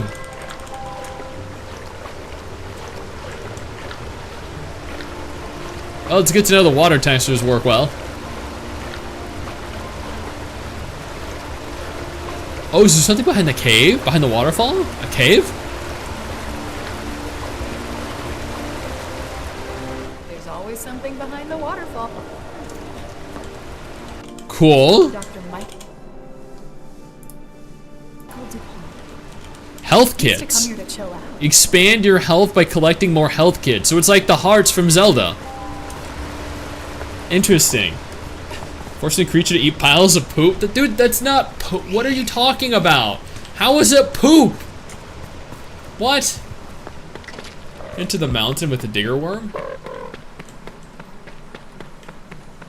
Like over here? I think I could probably get in there just myself, right? Oh, yeah, I see that. Cool. Yeah. You should have a pacifist message, so it's probably going to be no combat. Yeah, it does feel that way. Which is kind of a shame because it looks so cool. And like, it has so many cool features.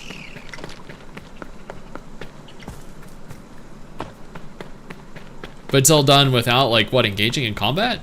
But like, things can hit you, they can hurt you, and they can kill you. So technically there is combat.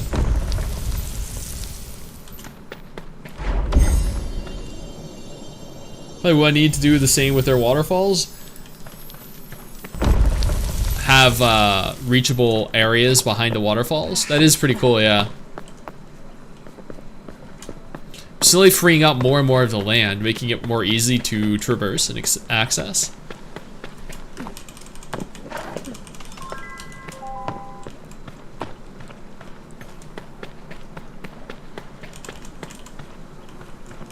Cool. Take another picture of this random dude. Don't mind me. I'm kind of disappointed I haven't been able to ride a mount yet, though. What game is this? It's called Creatures of Ava. Thank you, Hikaru. Area out of the demo. Aww. Oh, so that's pretty much it. This is the only area that's accessible in the demo. Damn. I mean, it's still pretty cool, though. This has a lot of potential. All I need to do, I think, is add in combat, and I think it would be really cool.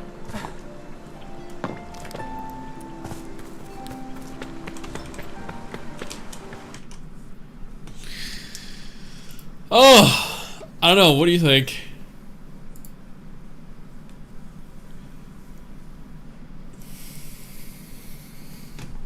It's not all about violence. I mean, that is true, yeah. It's definitely not. Or if we could see something really big like a dragon in this game. That would be kind of cool to see, yeah. I agree. Anyway, chat. It has been 3 hours. We discussed some stuff. We watched some stuff. Astro. Selka, what's up, both of you? We're actually ending stream there because I gotta go make dinner. But I did get killed twice by birds, yes. Okay. Okay, but in my defense, they were very strong, very aggressive birds. Alright, if you have not already, join our Discord server, where we keep you guys up to date with the latest pre-registrations, beta tests, new releases for gacha games, for MMOs, anything and everything.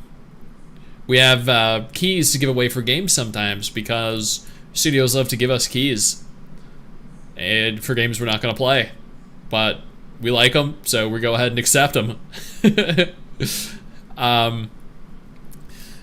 Otherwise, just dropped in. Want to say thanks for all your videos and YouTube content. Enjoy your dinner. Thank you, Selk. I appreciate that. But yeah, we'll be back streaming more Friday, Saturday next week. I don't know if I'll stream earlier than that. I think there might be a release coming up in the next couple days that I want to stream. Maybe I'll stream Terrace Land when it releases on like the 18th or something. I don't know. But thank you guys so much for being here for the stream where we took a look at this, ranted to some videos, and I will see you guys pretty soon. You know, several days from now. Hopefully you guys have a good day.